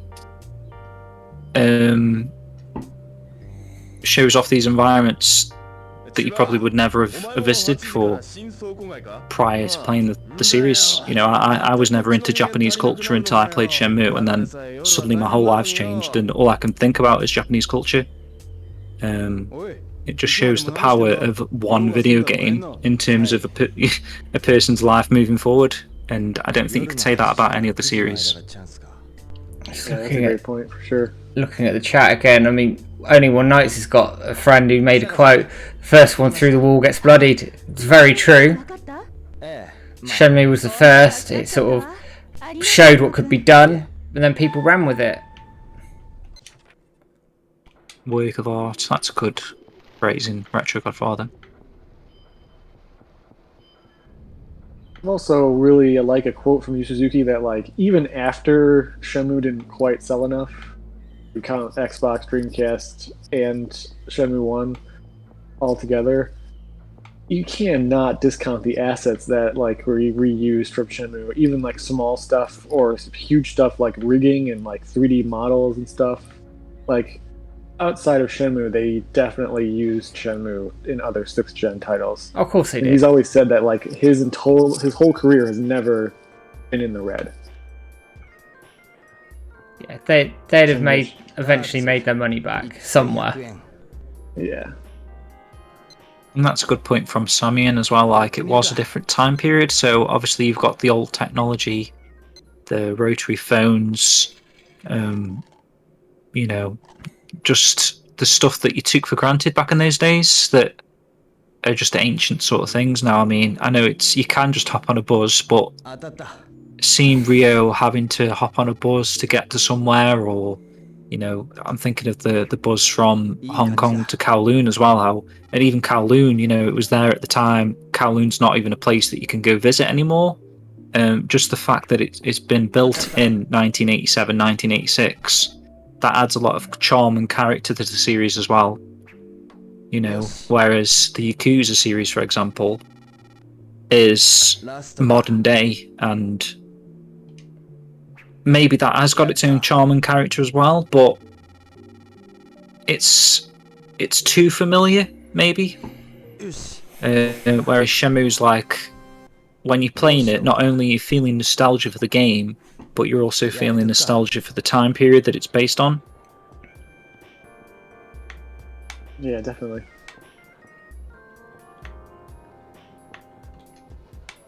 Ooh, what's going on here? There we go. I love the kind of whimsical atmosphere that China has in the Shenmue games, Nikolai says. Kowloon was my favourite city in Shenmue. It sucks that place doesn't exist. Yeah, exactly. It's all been knocked down, hasn't it? It all got taken down. Yeah, I think there is... Kowloon is still a place, right? It's just not, you know, how it's in Shenmue with all the buildings and stuff that got knocked down. There's a new Kowloon, I think. Yeah. I think there's a park where Kowloon used to be, and there's supposed to be a model that shows how Kowloon used to look, but that's just like in the middle of a park. Yeah, there's a park right now, yeah.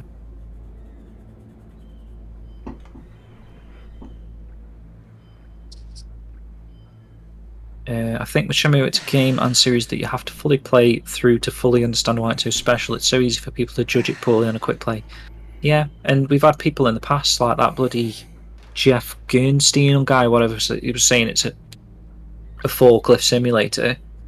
But that just shows, that just shows how far he got into the series. You know what I mean? He's stopped at a certain point, and that's how he thinks of it. There's a lot of people that will quote and say, you know, oh, that's the game where you just go around looking for sailors. It's just obvious that people who have that kind of mindset, they've only played the game for an hour, or they got to that point and then backed out, or, you know, it wasn't their cup of tea, which is fair enough.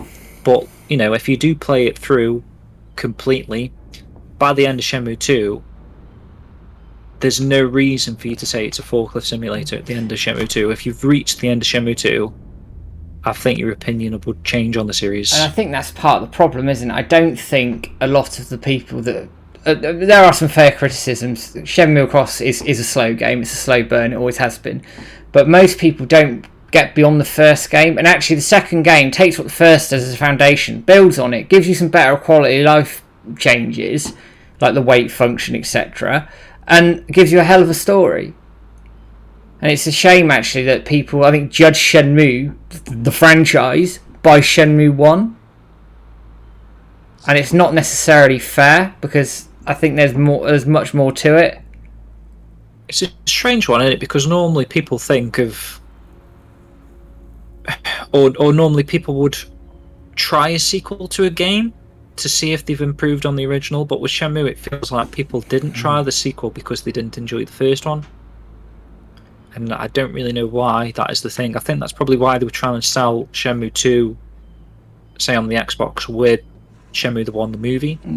So they were trying to get people to see this, you know, improvement of Shenmue 1 in terms of like how quick you can progress in the game. You can wait now, your time progresses and stuff if you want to. You don't have to wait around and wait for a buzz anymore, like you've just done.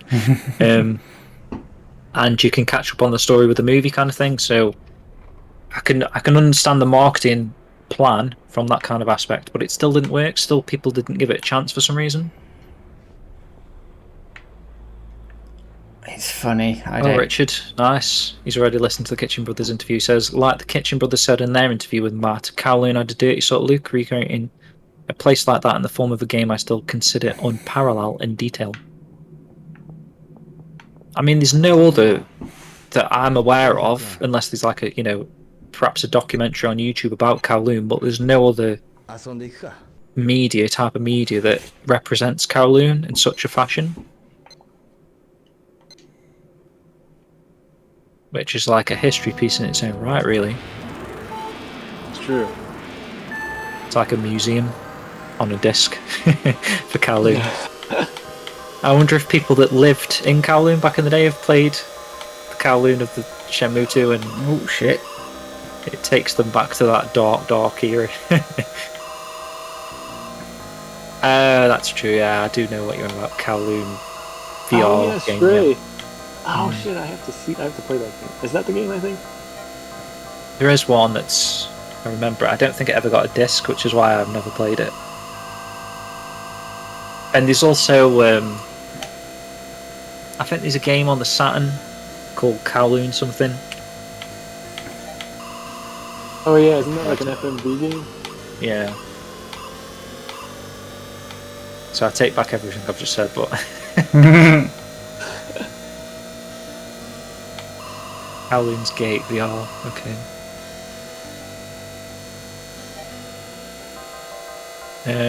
Let's go back a little bit. So, serious question. Sega back in the day could have made Shenmue spin-off like a Goro. Oh, for fuck's sake, that's not a serious question, mate. Could have made them on the cheap.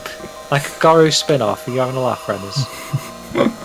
Shenmue has a consistent theme of discipline and determination. The game often tests your patience, but that is the exact thing that would happen to a martial artist and their ability to persevere, sorry. Nikolai says, one interesting thing so many people seem to not realise is that we already have the entire story of Shenmue. Yeah, that's true. We've already got the chapter structure, and Yu Suzuki's already got the scripts for each of the games. It just needs fleshing out, doesn't it, into a game form. So when you think of like the work that's been done on the series so far, we've got all the music, that's pretty much done. You've got the character designs, and I'm pretty sure he's probably got other design documents for like how he wants future locations to look like. The story, you've kind of got there a simple narrative that they use for Shenmue 3.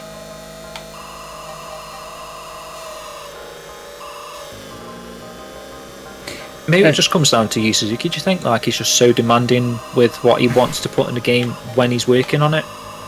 I think there's an element of it, because obviously he doesn't want to compromise his vision, which I can understand.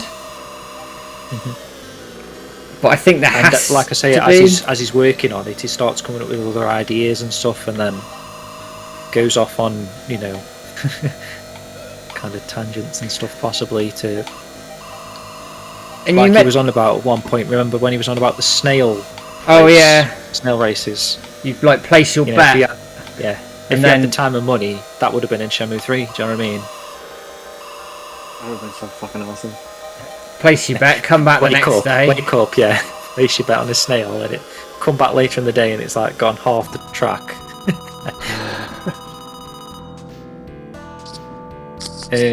Could the anime overtake the game series like Game of Thrones? I wouldn't wholly rule it out. Oh, okay, so that's like book form. Game of Thrones was a book, and the TV series over 2K. I wouldn't rule it out. Same like Lord of the Rings. Lord of the Rings did a similar thing, didn't it? Lord of the Rings, all the books were there.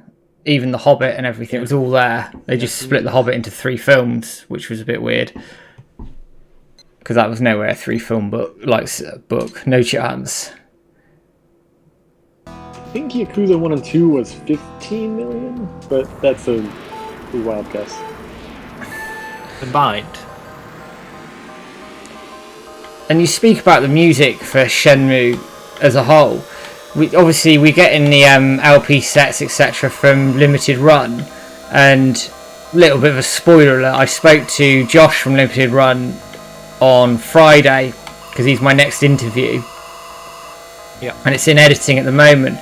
And he was saying, because they've been involved in the sort of pressing of the LP sets, etc., that they've remastered all those tracks for CD, digital, etc. And Wise Net can now use those tracks that have been remastered. So anything that they need music-wise from the old music, it's all been remastered for them. They don't have to pay for that cost. Even the stuff they didn't use, they've remastered. Yeah, everything was remastered. That's interesting. Amazing. So I thought he had access to that portfolio of music anyway. So that, bearing in mind, a lot of that portfolio was recorded in like 99, 2000, or probably before that. Yeah. So they had to remaster it to make it usable in today's technology. So all of that's been done. So that cost, okay, it's not a massive cost in game development. That is a cost they do not have to bear anymore. I've spoke to Osamu Murata. I know there's only 16 people in chat, so it's not really a massive spoiler just to you guys, but he did say that he's single-handedly worked on 800 tracks back in the day. So if you can think one Shenmue music composer did 800 music tracks. That just shows you the depth of what we've got in terms of music for the future of the series. It's crazy, isn't it? The amount of music that's been recorded for the franchise. It's mental. PlayStation 4 is definitely worth it for Shenmue 3. Sorry to shut in there. Also, I wouldn't mind if the anime takes on the story as long as eventually the games catch up. Yeah, I mean, if you think of it like that, like you're saying, Zach, as long as we've got the story in some sort of media, that can only help the other entities. So say if we've got 3 games of Shenmue now, that's going to help them to produce an anime series based on the games. If the anime series concludes the series, that could only help them to like structure how the games are going to go as well, kind of thing. As long as it's finished somewhere along the line. Bastard. Definitely. You Blue Rider. That's less storyboarding, that's less... It's less everything. I would if I was WiseNat and they could do it and afford it, I'd be using the anime storyboarders, writers, to do Shenmue 4. If you've got a good relationship with them, do it. Because then it's like killing 2 birds with 1 stone. I've got a question from Only One Nights. Did he happen to provide any insight on when the full 11 vinyl set was? He did. They're currently in the Czech Republic. He's waiting for a plane to ship them over to America. He hopes to have them there in the next few weeks. So keep an eye on your updates there. There's no exact time frame. There's been a lot of issues with shipping across the world. He does go into some detail in the interview with me about what those issues are and the complete collector's edition and the issues around that as well. I feel for them because they're working really sort of hard. They're working really, really hard, and they've had a lot of barriers to get those out. They've potentially got too much on the cards, really, when you look at like what they're releasing weekly. And he did tweet out a week or so ago, a couple of weeks ago, that it's mainly like boxes that they're struggling with. And shipping containers. Shipping containers and stuff like that. So you got to think how much stuff they're actually producing.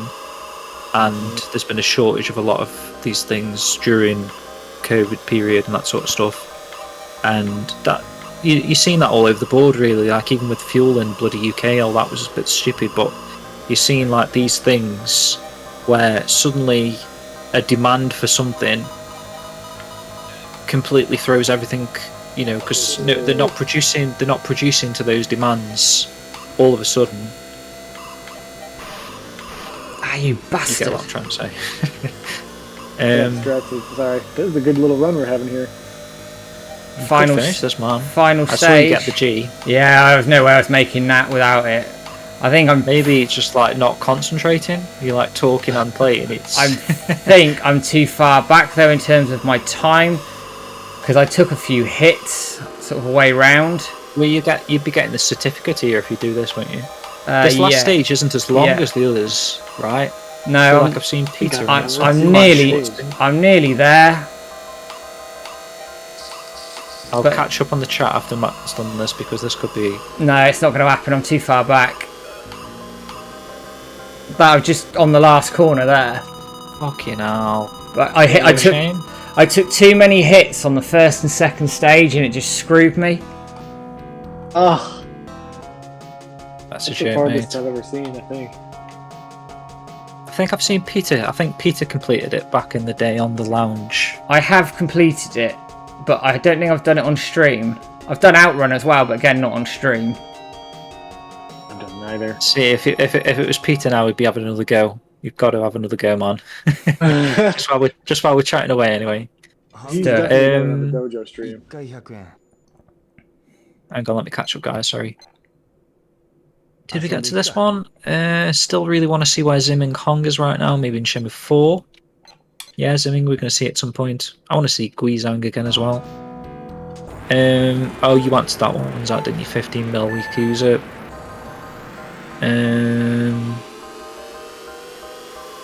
Hope the anime does not go past the games because look what happened to Game of Thrones. Oh, that's true. I know what you mean, Rennes. They messed up the ending, didn't they, to Game of Thrones because the series went past the books. It was also rushed because apparently a bunch of them were going to go work on Star Wars. apparently. But yeah, it did go past the books, and it did mess up Game of Thrones up until sort of the last 3 episodes was absolutely spot on. Like the Battle of Winterfell is probably the last decent, or actually the King's Landing back was pretty good, and then it just goes to shit. A shame. Yeah, hopefully that wouldn't happen for us, but it's one of those, I suppose, isn't it? If you've got a different team working on the story at that point, there's a person that's written the books, and there's a story that they're telling, and then if something overtakes it. Sheep says, well, it's clever from Wisenet, can use it for the anime and any future games then. If he's done that, it makes you think about what his talks with publishers are then. If he is, he's very forward thinking. The EGS or the COC deals come to mind. Damn it. Oh, that's a good thought. I mean, he's done it all the time, from Shenmue 1 to Shenmue 2. There's always a little bit already done, and they always, if you go back in interviews, he hypes up Baisha a lot. So not only because it was like it was the plan for the Kickstarter, wasn't it? Baisha it was in there, and we saw early footage. And he really says that's like his favorite part of the entire saga. Well, I'm thinking, aside from obvious budgetary and time constraints, they had to cut Baisha. But I also think he wanted to keep it because if he's pitching the best part of Shenmue he thinks he's ever conceived or developed, then that's a good pitch. Plus with the anime. It could be a smart thing. He's got people breathing down his throat, or his neck, sorry, saying like, you need to wrap up Shenmue 3, man, you've already delayed it 3 times. You've got this epic deal now, Cocker involved and stuff, can we wrap it up? And he creates an ending that he didn't want to do because it was going to end up in Baisha. But then, like you say, forward thinking, he's okay with that because he's going to save Baisha then for Shenmue 4, and there's already a big chunk of Shenmue 4 there done. Damn it! Waiting. Could be a possibility, because I have heard that myself about him, really fond of Baisha, and he's got photos in front of those. I always mess the name up. I think at the Tulu buildings. Yeah, I know what you mean. Yeah, and you've seen development of those particular circular sort of shaped buildings, so we know there's work on that, and it would be a shame to have just scrapped that. I can't see that happening. No, I can't. Yeah, it's a waste, isn't it? His favorite, best part of the whole saga. Plus, we've got the anime hype. I think that's a good place to be. Let's catch up. Fucking mutilated. Jumping weirdly. Fucking mutilated on that stage. That's cost me. Okay, man. I did see you crashed a couple of times, but I got hit. Yeah. They were just minor hits. At least it wasn't a full crash. Wonder if we'll get a remastered version of the song used in the Saturn prototype video. We did, right? The Saturn prototype video. Yeah. I was going to say in that the flow of the Lijiang River. Yeah, that's the name of it. Right, see if we can make this. I'm an Xbox boy normally, but I got PS4 for Shenmue 3. Very good. There's loads of great PS4 exclusives, yeah. Awesome, thanks for the info. That might have been like me and you talking about Josh and Osamu. It was, yeah. I never did it past the 4th stage, but I almost did. He's talking about Hang On now. I'm a little bit behind, sorry. Actually made it to the end of Outrun, but not officially because the time stopped right before I crossed the finish line. Will not be surprised if Baisha has just been completed and might be in Shenmue 4. Yeah, I wouldn't be surprised either. My wallet is ready should he need to resort to Kickstarter again, that's for sure. Can't see that happening, man. Can you? Unlikely. I'd be surprised. I think we'd all jump at it again, but I don't think the media would take kindly to another Kickstarter game. No, they'd all be mental, wouldn't they, in the media? Yeah. And he says, plus we need Rio to visit the place where his father was meant to have been killed by Landy's father. I can't remember the name. Menkun, yep. Which is in Kangzhou. And we've even had, this is what Zach was saying, he's got stuff that he's already thought of, he's given himself. Go back to the bloody Project Berkeley, man, video, and the... Is it the Project Berkeley stuff where, they show off all the character models and stuff? He's made everything, literally, for the whole entire saga, conceptually. Oh, you bastard!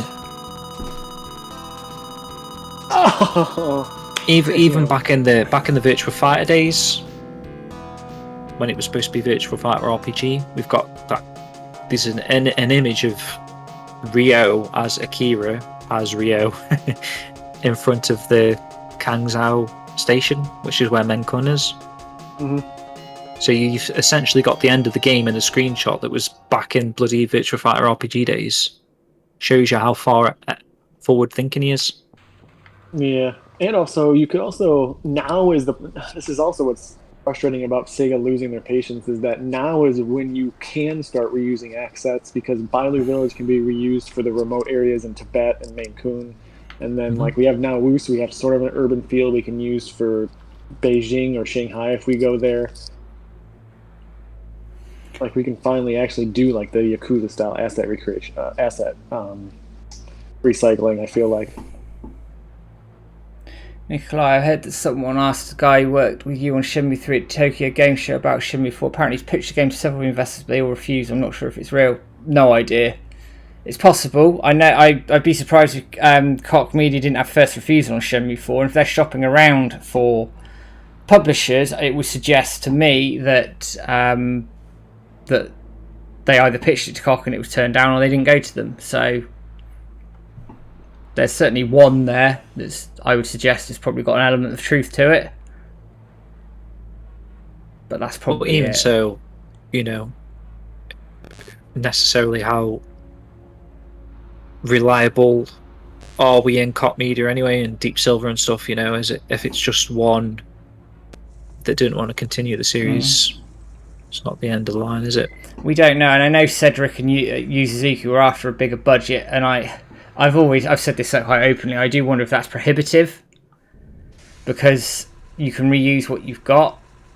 I get why. I understand why, because they want to make the best Shenmue game possible. Absolutely, but I do wonder if, with all due respect, whether they're in a position to be looking for that.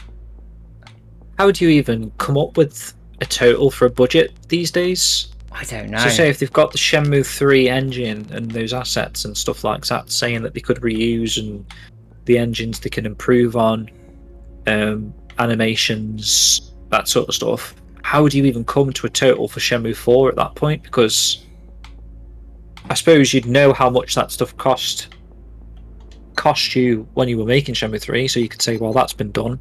So even though we spent $1 million on this aspect of Shenmue 3, we don't need to spend $1 million on it because we can just reuse that. And the time, I suppose, you can factor that into a budget. But I'd still struggle to think of like how much actual budget we would need, or they would need to create a Shenmue 4. What would it take? I don't know. I mean, personally, if they went for the same budget, $20 million, which we know is what it was, then I think that's what they can do. So, I just think it's a little bit prohibitive when, and I mean this in the best possible way, we know sales probably weren't what people wanted, but I would also throw into the mix there that people saw the Kickstarter and thought, this is going to make an easy buck, and it was never going to do that because Shenmue, it was and the problem is it had already done that at that point. So all the diehard Shenmue fans, we all backed into the Kickstarter. So how many of us actually? I know we're a very niche group.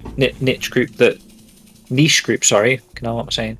That actually bought, say, 10, 20 copies of Shenmue 3, but the amount of people that bought into the hype of the Kickstarter, how many people actually bought the game again for a second time when it was released? So if they were basing the judgments on the future of the series from sales when the game was released, it's hard to factor that in, isn't it, really? The Kickstarter, I think, the sales that were already made at that point should be factored in.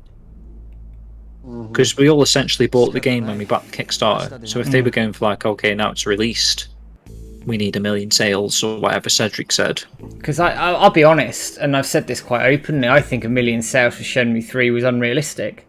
I think if you'd have said to me 500k sales, I think you might have been sort of better served.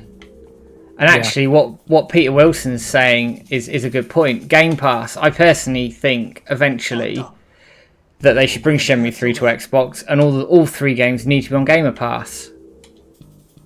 They could do that right now with PS Plus, couldn't they? If they were sticking to the PS.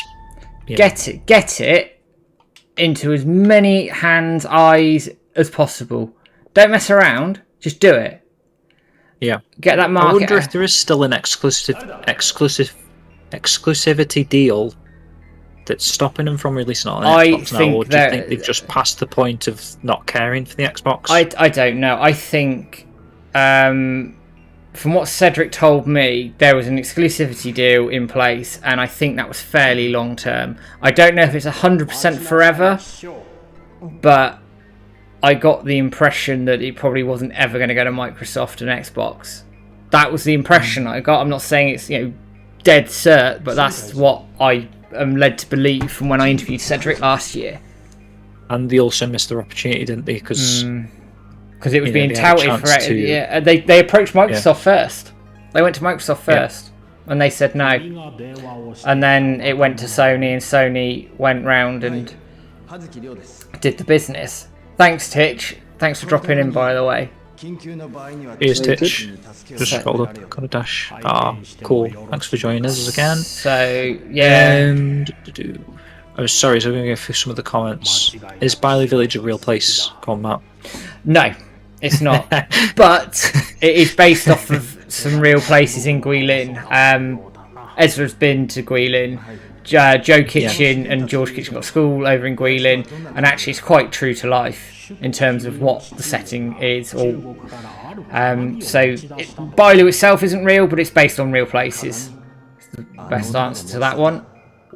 Good stuff. I don't think Suzuki will cut the story and move on from his vision of 5 to 6 games to 4 or 5. To be honest, the story is only 50% complete. Still half the story to tell. That was Renner's. Love the ideas being thrown around with you guys. They used Unreal Engine last time, and that's free. I think you still have to pay for the individual packages and components and stuff, though. You do, some of the assets. Hey, Paddy, how's it going, bud? Yeah, Pads. Okay, now on. How have you been? Getting all the regulars back. Yeah, apart from you. Specifically during Magic Monaco 2018, where Shenmue content was promised and never shown. That's biased stuff, yeah. I find it difficult to trust Cedric Biscay after all the shenanigans he's pulled during the production of Shenmue 3.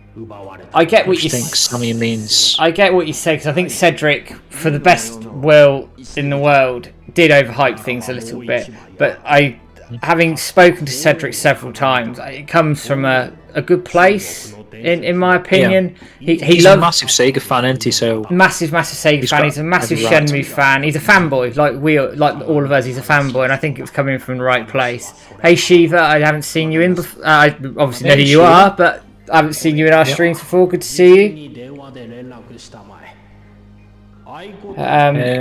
that Suzuki was vocal about using Unreal 5, but how likely would that be?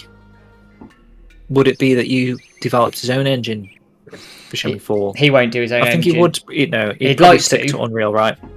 He'd love to. I don't know whether the plan is to stick to 4, or do you think he would move to 5? I think, depending on where they are in terms of development, or whatever state it's in. Was Cedric tweeting 1, 2, 3, 4 a bit harsh? Probably a little bit, but Cedric is Cedric, and he did that a while back, didn't he? Tweeted 1, 2, 3, 4. I will stand up for Cedric as long as I'm around, because he's coming from the right place. He wants Shenmue to be a success. He wants it to work out, and I know he would, if he had the finances himself to do it. He'd do it himself. He'd give Wisenet all the money, say do it. But unfortunately, he's not in that position. Hence, why they've had to go and find other partners. But Cedric is invested in this series, massively invested in it. He just said, I think their route to funding would have to lie in exclusivity deals like the Epic Store deal. Possibly, yeah. I wouldn't rule that out.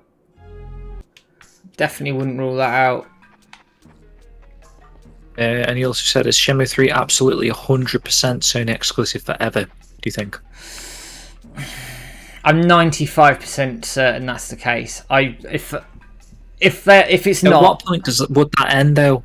There's got to be an end date to something like that, surely, right? well, there'd have to be something negotiated somewhere. If there's an end date on it and it was soon, I would be very keen for them to get it over to Xbox as soon as possible. Get it on Gamer Pass. Get it everywhere you bloody well can. Because I just think it needs to be. You need to get Shenmue everywhere. The anime is another avenue to it, but if we've got it on Game Pass, if it's on PlayStation, it's on PC, it's on across all formats. Hell, in bloody Shenmue 1 and 2 need to be on Switch. Switch is a massive market for old school retro games. Look at the People games. would lap it up on the Switch. They Definitely. would. Switch is the right market for it, in my opinion. So we just have to see, but I don't know why it's never come to Switch. I wonder if in the near future they would make a prequel Shenmue about Ryo as well then. Possibly, if they get enough money, Possibly. like a Shenmue Zero type I mean, they thing. could be, yeah, or they could do it in the anime. Yeah.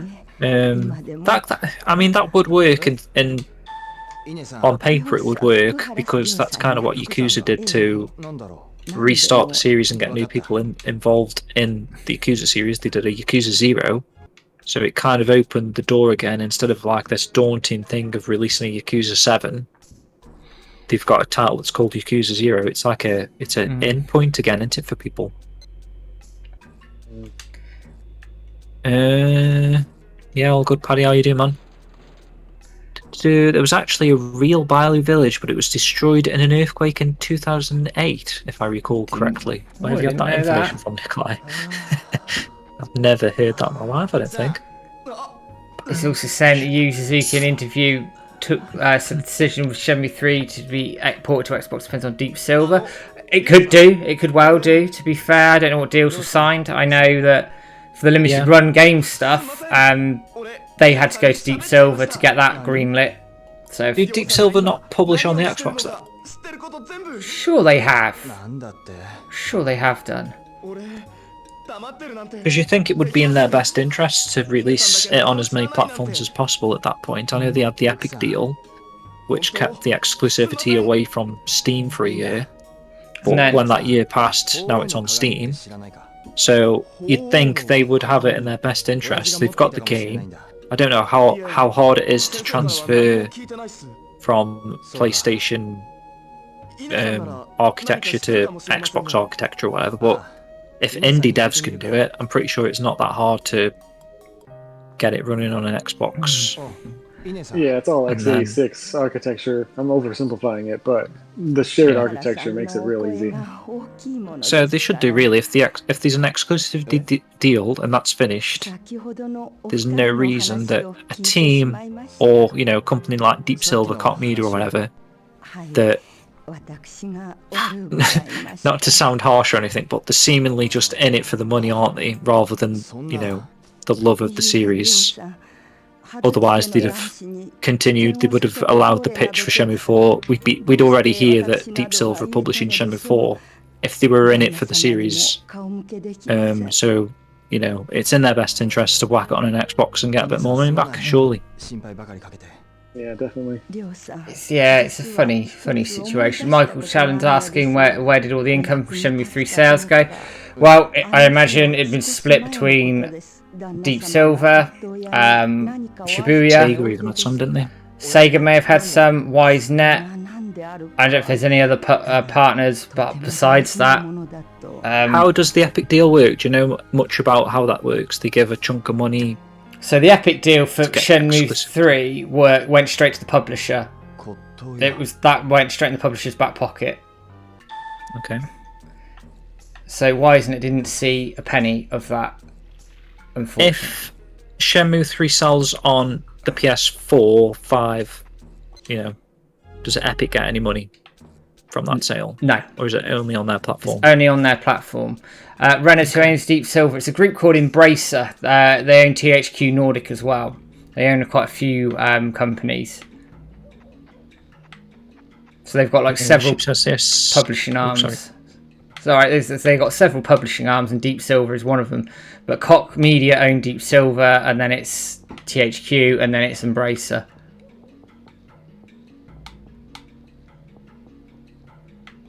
Yeah, Koch jumped in 1 to 2 years after the Sony deal. That's true. I mean, Sony were the first real ones to give the game a chance. You know, I don't know if Shenmue 3 would have been a thing even on Kickstarter had Adam Boyes and Gio Corsi or whatever, and not have made... not... I suppose they were deals, weren't they? They were going to cover the marketing aspects and stuff, and it looked good in Sony for having that on their stage. They were trying to plug the PS4 at the time. That was like the Kickstarter, the E3 of dreams or whatever people have coined. So it was in their best interest, I suppose, to get these sort of titles on their platform. Only one night. Here's the big winner from the sales of the limited run Shenmue 3 Complete Edition. The Complete Edition, again, I think limited run are fronting the costs of production for that. So I don't know. I know. But again, he did tweet. Was it Josh? He tweeted a while back saying like, from what's the phrase, like popular belief, you know. They don't actually. Their profit margin isn't that high. Actually make, yeah, it's like 20% or something. Most of the sales and money does go back into the actual teams that make the games and stuff. Oh, nice. So why? And he was in fact saying that even as the manager, the CEO, he makes sure he gets paid the same amount as his staff or something. He was saying he does. He's quite. Nice. That's cool. And the original collector's edition, the original one, if you remember, came with the Dreamcast case, etc. Limited Run fronted the full cost of that for production. Deep Silver had no stake in that at all, so all the risk was on Limited Run Games because he wanted that to happen in the US because the complete. He's a big Shenmue fan, isn't he? So because that wasn't going to get released in the US, it was going to be a European only thing. Because I remember it coming out and it was only in Europe when it was all sort of being touted. So yeah, he went off and did that himself. I'm spoiling my interview here, damn it. So, yeah, but it was on Amazon Italy or something first, is where we first saw that, right? And it was like Lightbox, and we were all like, "What's a Lightbox?" when that news was broken. So I won't say any more around the collector's stuff because the interview's quite interesting, and Josh is a sound. Matt, when's this interview coming out then? I'm looks out for it. Editing it now. I mean, not right now, but I've been editing it today, and I'm hoping for mid-October, depending on how other lined up interviews go. Actually, yeah. So the plan going forward, obviously, we've got the anime panel on Thursday. We do. And then me and Matt are going to try and sit down, maybe the next night, maybe the Friday. I don't know how free you are, man. I'm just saying this. Yeah, it's all right. To try and do, because it's been 6 or 7 weeks since the last episode of the podcast, so we want to try and get an episode of that out ASAP. And obviously, we're kind of waiting for this anime panel because that's big news. So why not base an episode around it? Yeah. So that's what we'll be doing. Well, shortly. Towards the end of this week, in fact. So it's going to be this week. I'm going to edit that and try and get the video version of that sorted. Maybe for the start of next week. I've got quite a busy week ahead, but I will try my best because it's going to be, news we want to pump out ASAP. And just we're going to have a nice discussion about the thing as it's happening anyway on Thursday. So I can maybe use some of those elements and whatever we talk about after we've digested it a little bit and whatever they show. Hopefully they show us enough to talk about. Yeah. If we get a trailer, we'll probably break it down frame by frame or whatever and properly go through it. I'm looking forward to that. And then so that's something that you're going to be getting within a week or so. And then so Josh interview middle of the month sounds about right. I know you've already got another interview lined up. I do. Later on in the month that could end up being the 4th of the month. So I think as long as you expect maybe 2 weeks between content from the dojo into audio content anyway, I think that's pretty good. I'm going to try to work from. Do an unboxing as well. What you got next? I've got Shenmue 2. I've got Shenmue 2 LP come through. Oh, okay, the data discs. Yeah, I wanted to do an unboxing of that. It's still in the post. It's still in the post wrapper actually on my sofa. I haven't even opened it.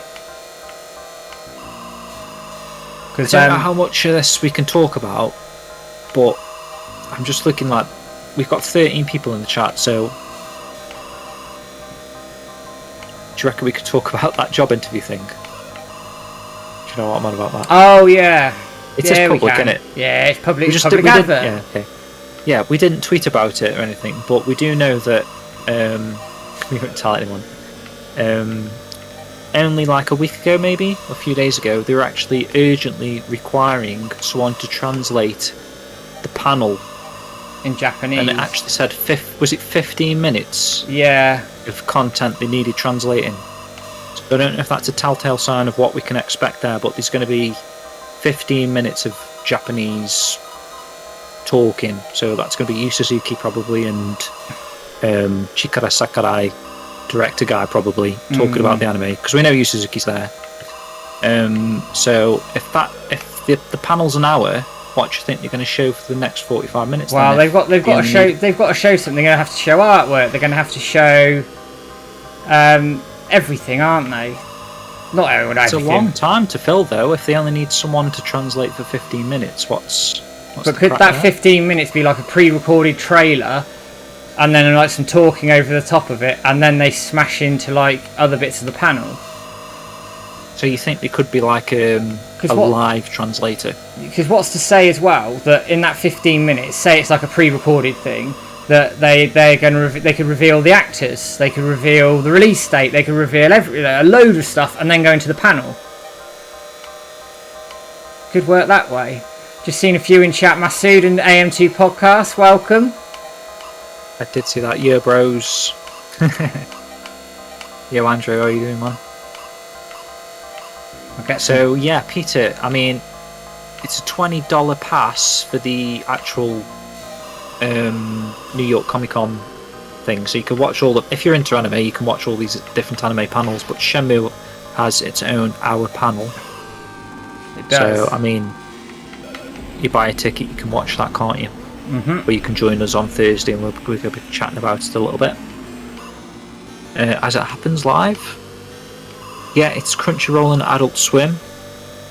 So, in terms, if you think of it like that, it's going to be quite a US-based anime. I know there's Japanese producers behind it. Yeah. But just for the fact, I'm trying to think out loud here. Just for the fact it's releasing on Crunchyroll, Adult Swim, etc. I think there's going to be a US dub. For sure, right? Yeah, I think they confirmed ages back there's going to be an English dub. Yeah. I would play as Goro for free. You're so obsessed with Goro runners. What's going on, man? Sheephead. Do a Nintendo reveal. Ryo Hazuki voiced by Chris Pratt. Oh, bloody hell. Designed by Seth Rogen. That broke the internet, didn't it? To be fair. Oh no, I'm thinking of Seth Rogen, but Seth Rogen's quite a big Sega fan because he was going to do that, or he might have even done it. Console Wars documentary. I think he was the producer. I think it released. Did it come out? I'm sure it's come out. I haven't watched it. I'm sure it came out. Didn't it come out on like a weird platform? Possibly. Like Hulu or something that we don't get. What's it called? Console Wars. We don't get Hulu in the UK. I don't know if there's an alternative to Hulu that we get, like Now TV or something. You can get it through a VPN. You have to obviously get a VPN, but you can get it. Interesting. Seth Rogen. Is it definitely? Oh, come on! Okay, so it's CBS All Access picks up Seth Rogen's Console Wars. So I don't know if that's ever been released in the UK. We don't get CBS. No, we don't. Hey, son, how's it going? Does anyone know how to watch that? Has anyone seen this Console Wars Seth Rogen thing? Because it was something I was looking forward to, actually. Hey up, Shenson. God fucking damn it! Red is Shenmue 4 trailer. Is that what's going to fill the rest of the 45 minutes? It's probably going to be interview footage from Crunchyroll and Adult Swim people too, so not all of it's going to be Japanese for sure. Yeah. Paramount Plus. How do you What's enter that? the draw? Paramount, You're in the Paramount draw. Plus? I need to type your name in. No, we don't get that either. Oh, We've it's literally like got Netflix, Now TV, Apple TV, Disney Plus. Anything else, Matt? Do we get in the UK? Now Amazon. Amazon Paramount Plus Prime. is basically just Disney Plus, but Paramount. Okay, it's apparently Nikolai says it's on Amazon Prime. Oh, is it? Okay.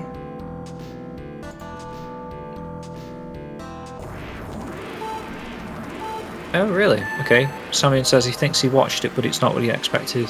The one I watched had animated segments with interview audio playing behind it. The book's very good. I've read the book.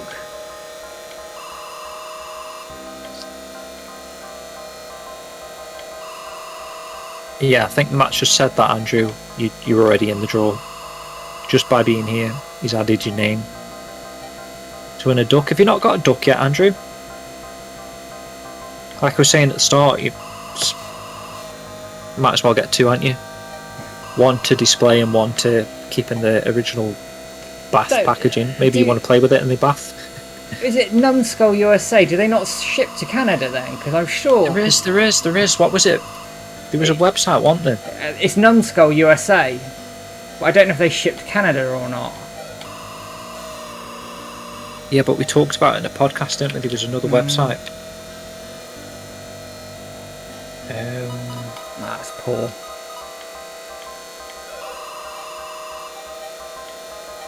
Can't think what it's called now.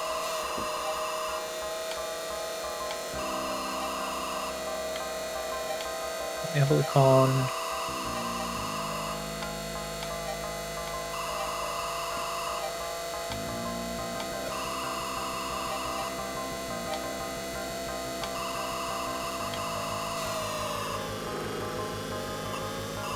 When did we talk about that, do you think? That was a couple of...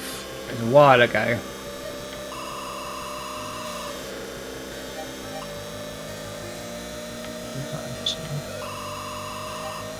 Ages ago, I think.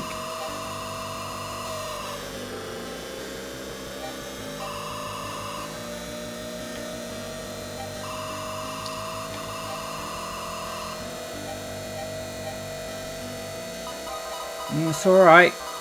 I need to get through this fucking stage. Oh, you...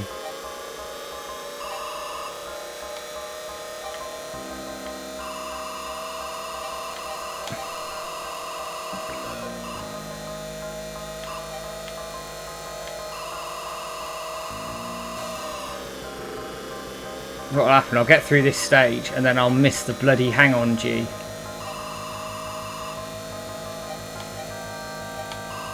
Unless I never put the link for it.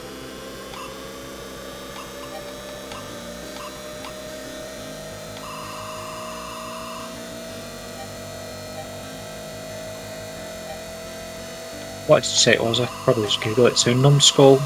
Numbskull USA.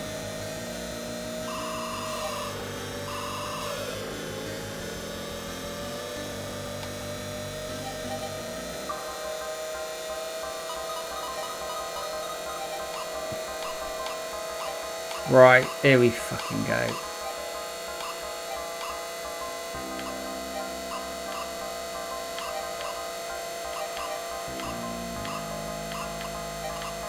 Just Geek. Just Geek. Ah, that's it. That's it. Just Geek.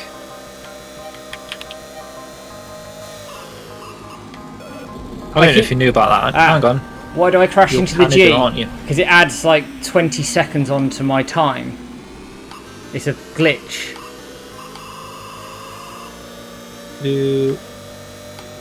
If obviously that's a US store, Andrew, does that work for you in Canada? That Just Geek link? God damn it! Don't buy it, just share, just in case you win. But that's I don't know if you knew about that link. He says a new episode of the podcast released today.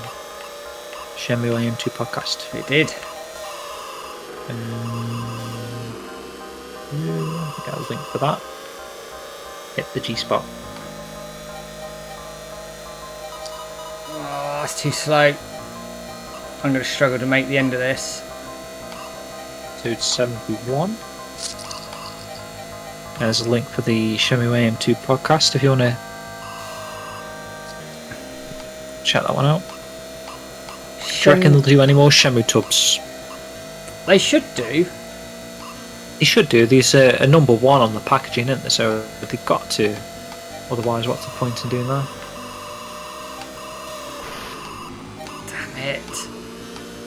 Shenson says, who's ready to analyse every frame of that trailer and make crazy assumptions based on randomly placed unimportant objects? Oh, hell yeah. That's why we're doing the commentary. Yeah, we're definitely going to do that. We're going to see like a tiny Easter egg for like, these are a number 4 somewhere. We're like, that's a hinting at Shenmue 4 there, surely. Oh, imagine if they did that, they'd be ultimately trolling us. Yay! We've got like, have you done it? Yeah. Nice. Well done. Son of a bitch. What's that emoji with the clapping? Let's do that in the chat, guys. Are we going to get a certificate here? We should do. 1 coin credit thing. Son of a bitch. Yep, she didn't want to be there anymore. Sorry, Queen. Bloody hell, we've got ages. She was only watching until Matt had completed the run. Yeah, she's pissed. Look at this. You can hear her like kick it off. Cheers, Randers.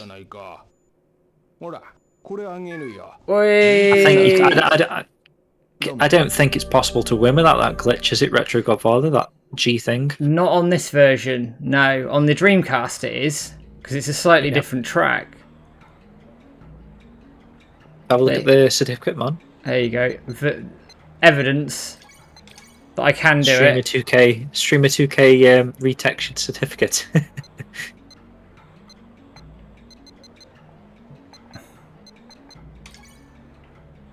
Which anyone that's just joined us, that's what we're kind of showcasing here. With we're showcasing the Streamer2k HD mod. There we go. Very cool. What time is it? I'm surprised they never translated that into English, really. But yeah, it's 11 o'clock.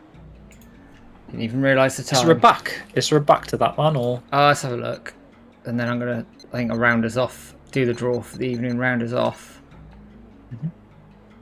No. Okay. So, for anybody who's joined late, this is the Streamer2k mods on PC. All the retexture mods, so the Dojo, Dodwita, Close, etc. have all been retextured. It's been building up over years. We're on version 4.1 now. I'm also running... I've done that. I'm also running... I've got the widescreen mod going, and I've also got the audio restoration mod going here as well. So the audio's been sort of sorted out because it was a bit crackly from the re-releases. I need to make sure. I was going to say, did you want to just quickly run back to the Hazuki residence? Yeah, I'll show it off quickly. Anyone knew that? Don't know why I didn't go this way. I should have gone the other bloody way. And then I'll do the draw. But yeah, if you've got Shenmue for the PC, Steam, or whatever, I think you should really be using this now. It's beautiful. It's if not just for like a new experience, a fresh coat of paint kind of thing, just another reason to play through the game again. Any news on the Dragon and Phoenix project? It's still going. They're still working hard behind the scenes. We're not going to say any more than that. Seen some good stuff. Just bide our time. Oh yeah, I have heard about the Metal Gear rumors. I will believe it when I see it.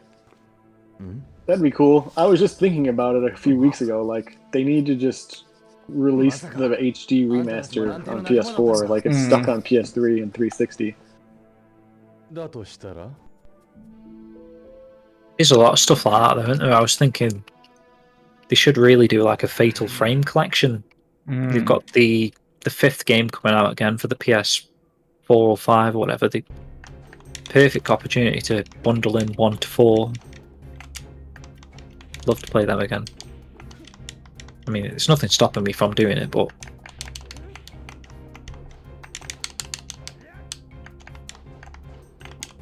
Sorry, man, I'm making you play more of the game now. That's all right.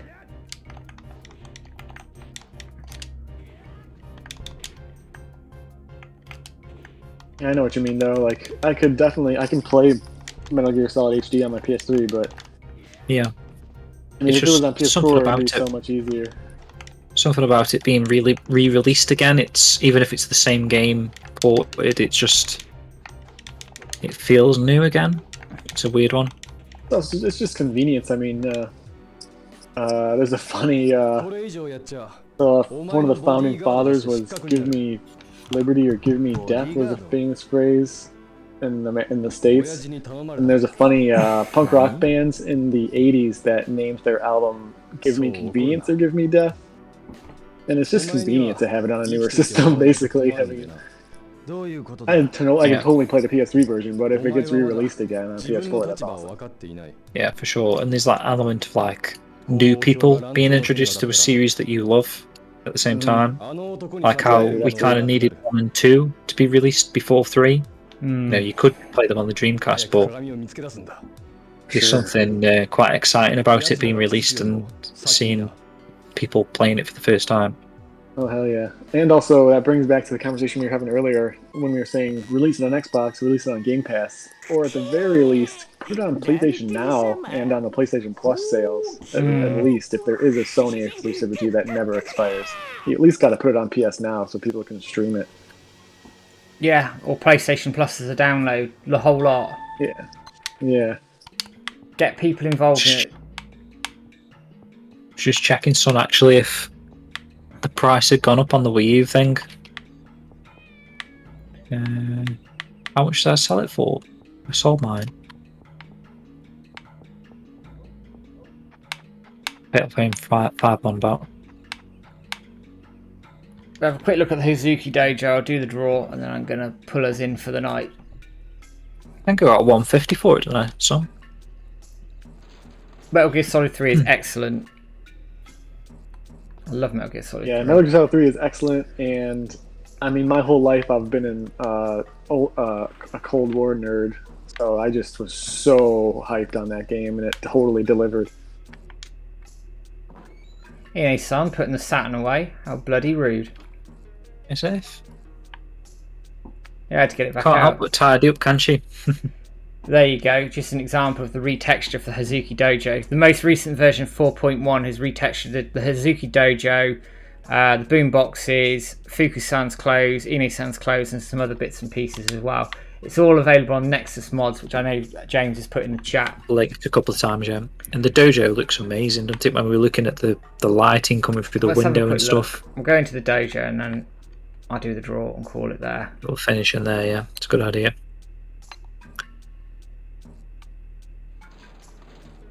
But yeah, some great work here, and hopefully they'll continue, like Zach was saying, into Shenmue 2. I'd love to see a retexture of Guilin. That'd be amazing. Yeah, because the textures of Aberdeen are actually already fucking amazing, so they can even skip to Guilin, in my opinion. That's true. You've got that kind of like European-looking building thing going on in Aberdeen. The brickwork already looks nice, doesn't it? So look at the lighting coming through the window here, and the wood. Just looks really good. And actually, if you look at Fuku-san, his clothes have been retextured, just as a point. And the scrolls on the wall and everything here, it's all been redone. So the scale of the project is huge. Just looks so good. Right, let me stop things there quickly. Let me pull up Chrome. Right, good luck everyone. This is your chance for a duck, Andrew. Let me just make sure everything's in. Gotta wait until I win this one. Very confident. Just customize this down a bit. Okay, to make sure I've got everybody in. You know for a while it's going to be Abdullah again anyway, so... Yeah.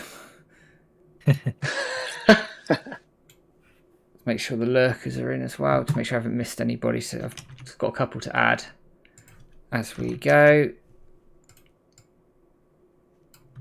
I don't want to miss anybody. Oh, ignore that. I clicked on something. Don't do that. My PC decided to do something it shouldn't be allowed to do. That's fine. At least the camera and audio's sort of been stable now. Yeah, it seems to have sorted itself out. We were having major issues trying to get on earlier, weren't we? Do you guys have issues when you do streams without me, like when I'm at work still? Sometimes we do, to be fair. I think it's just down to the internet. Times, I think it was just tonight. Okay. I think was a bit of a dodgy one, wasn't it, with WhatsApp and Facebook and stuff. I think it was all just tits I was just thinking that it probably doesn't help having me all the way from in America at the same time. Let's get Chrome up. There we go. That's all the entries. And then let's do it. Good luck, guys.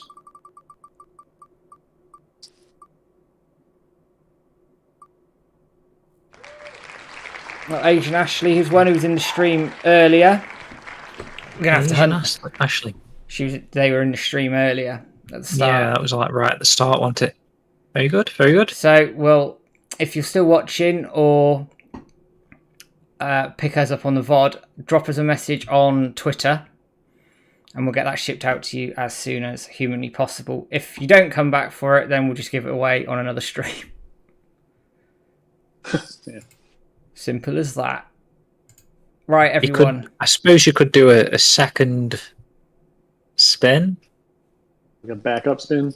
Backup spin. So. If they don't claim it, I'll backup spin it online because I've got all the entries saved. So I'll just do it on Twitter. Okay.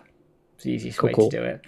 Right, I'm going to call us there at 2.5 hours. I want to say thank you to everybody who stuck with us tonight. It's been a long one, but a good one. Thoroughly enjoyed it. Don't forget, anybody who hasn't got tickets to the anime panel on Thursday night, we're streaming at 9:45 UK time, doing a live commentary of it. If you want to buy tickets for the panel, they are still available. $20 for the online package. So if you want to even just watch it and listen to us talk as things are happening, then absolutely go ahead and go and do it. We'll be here on Thursday anyway. All that remains for me to say is thank you to James. Thank you, Matt.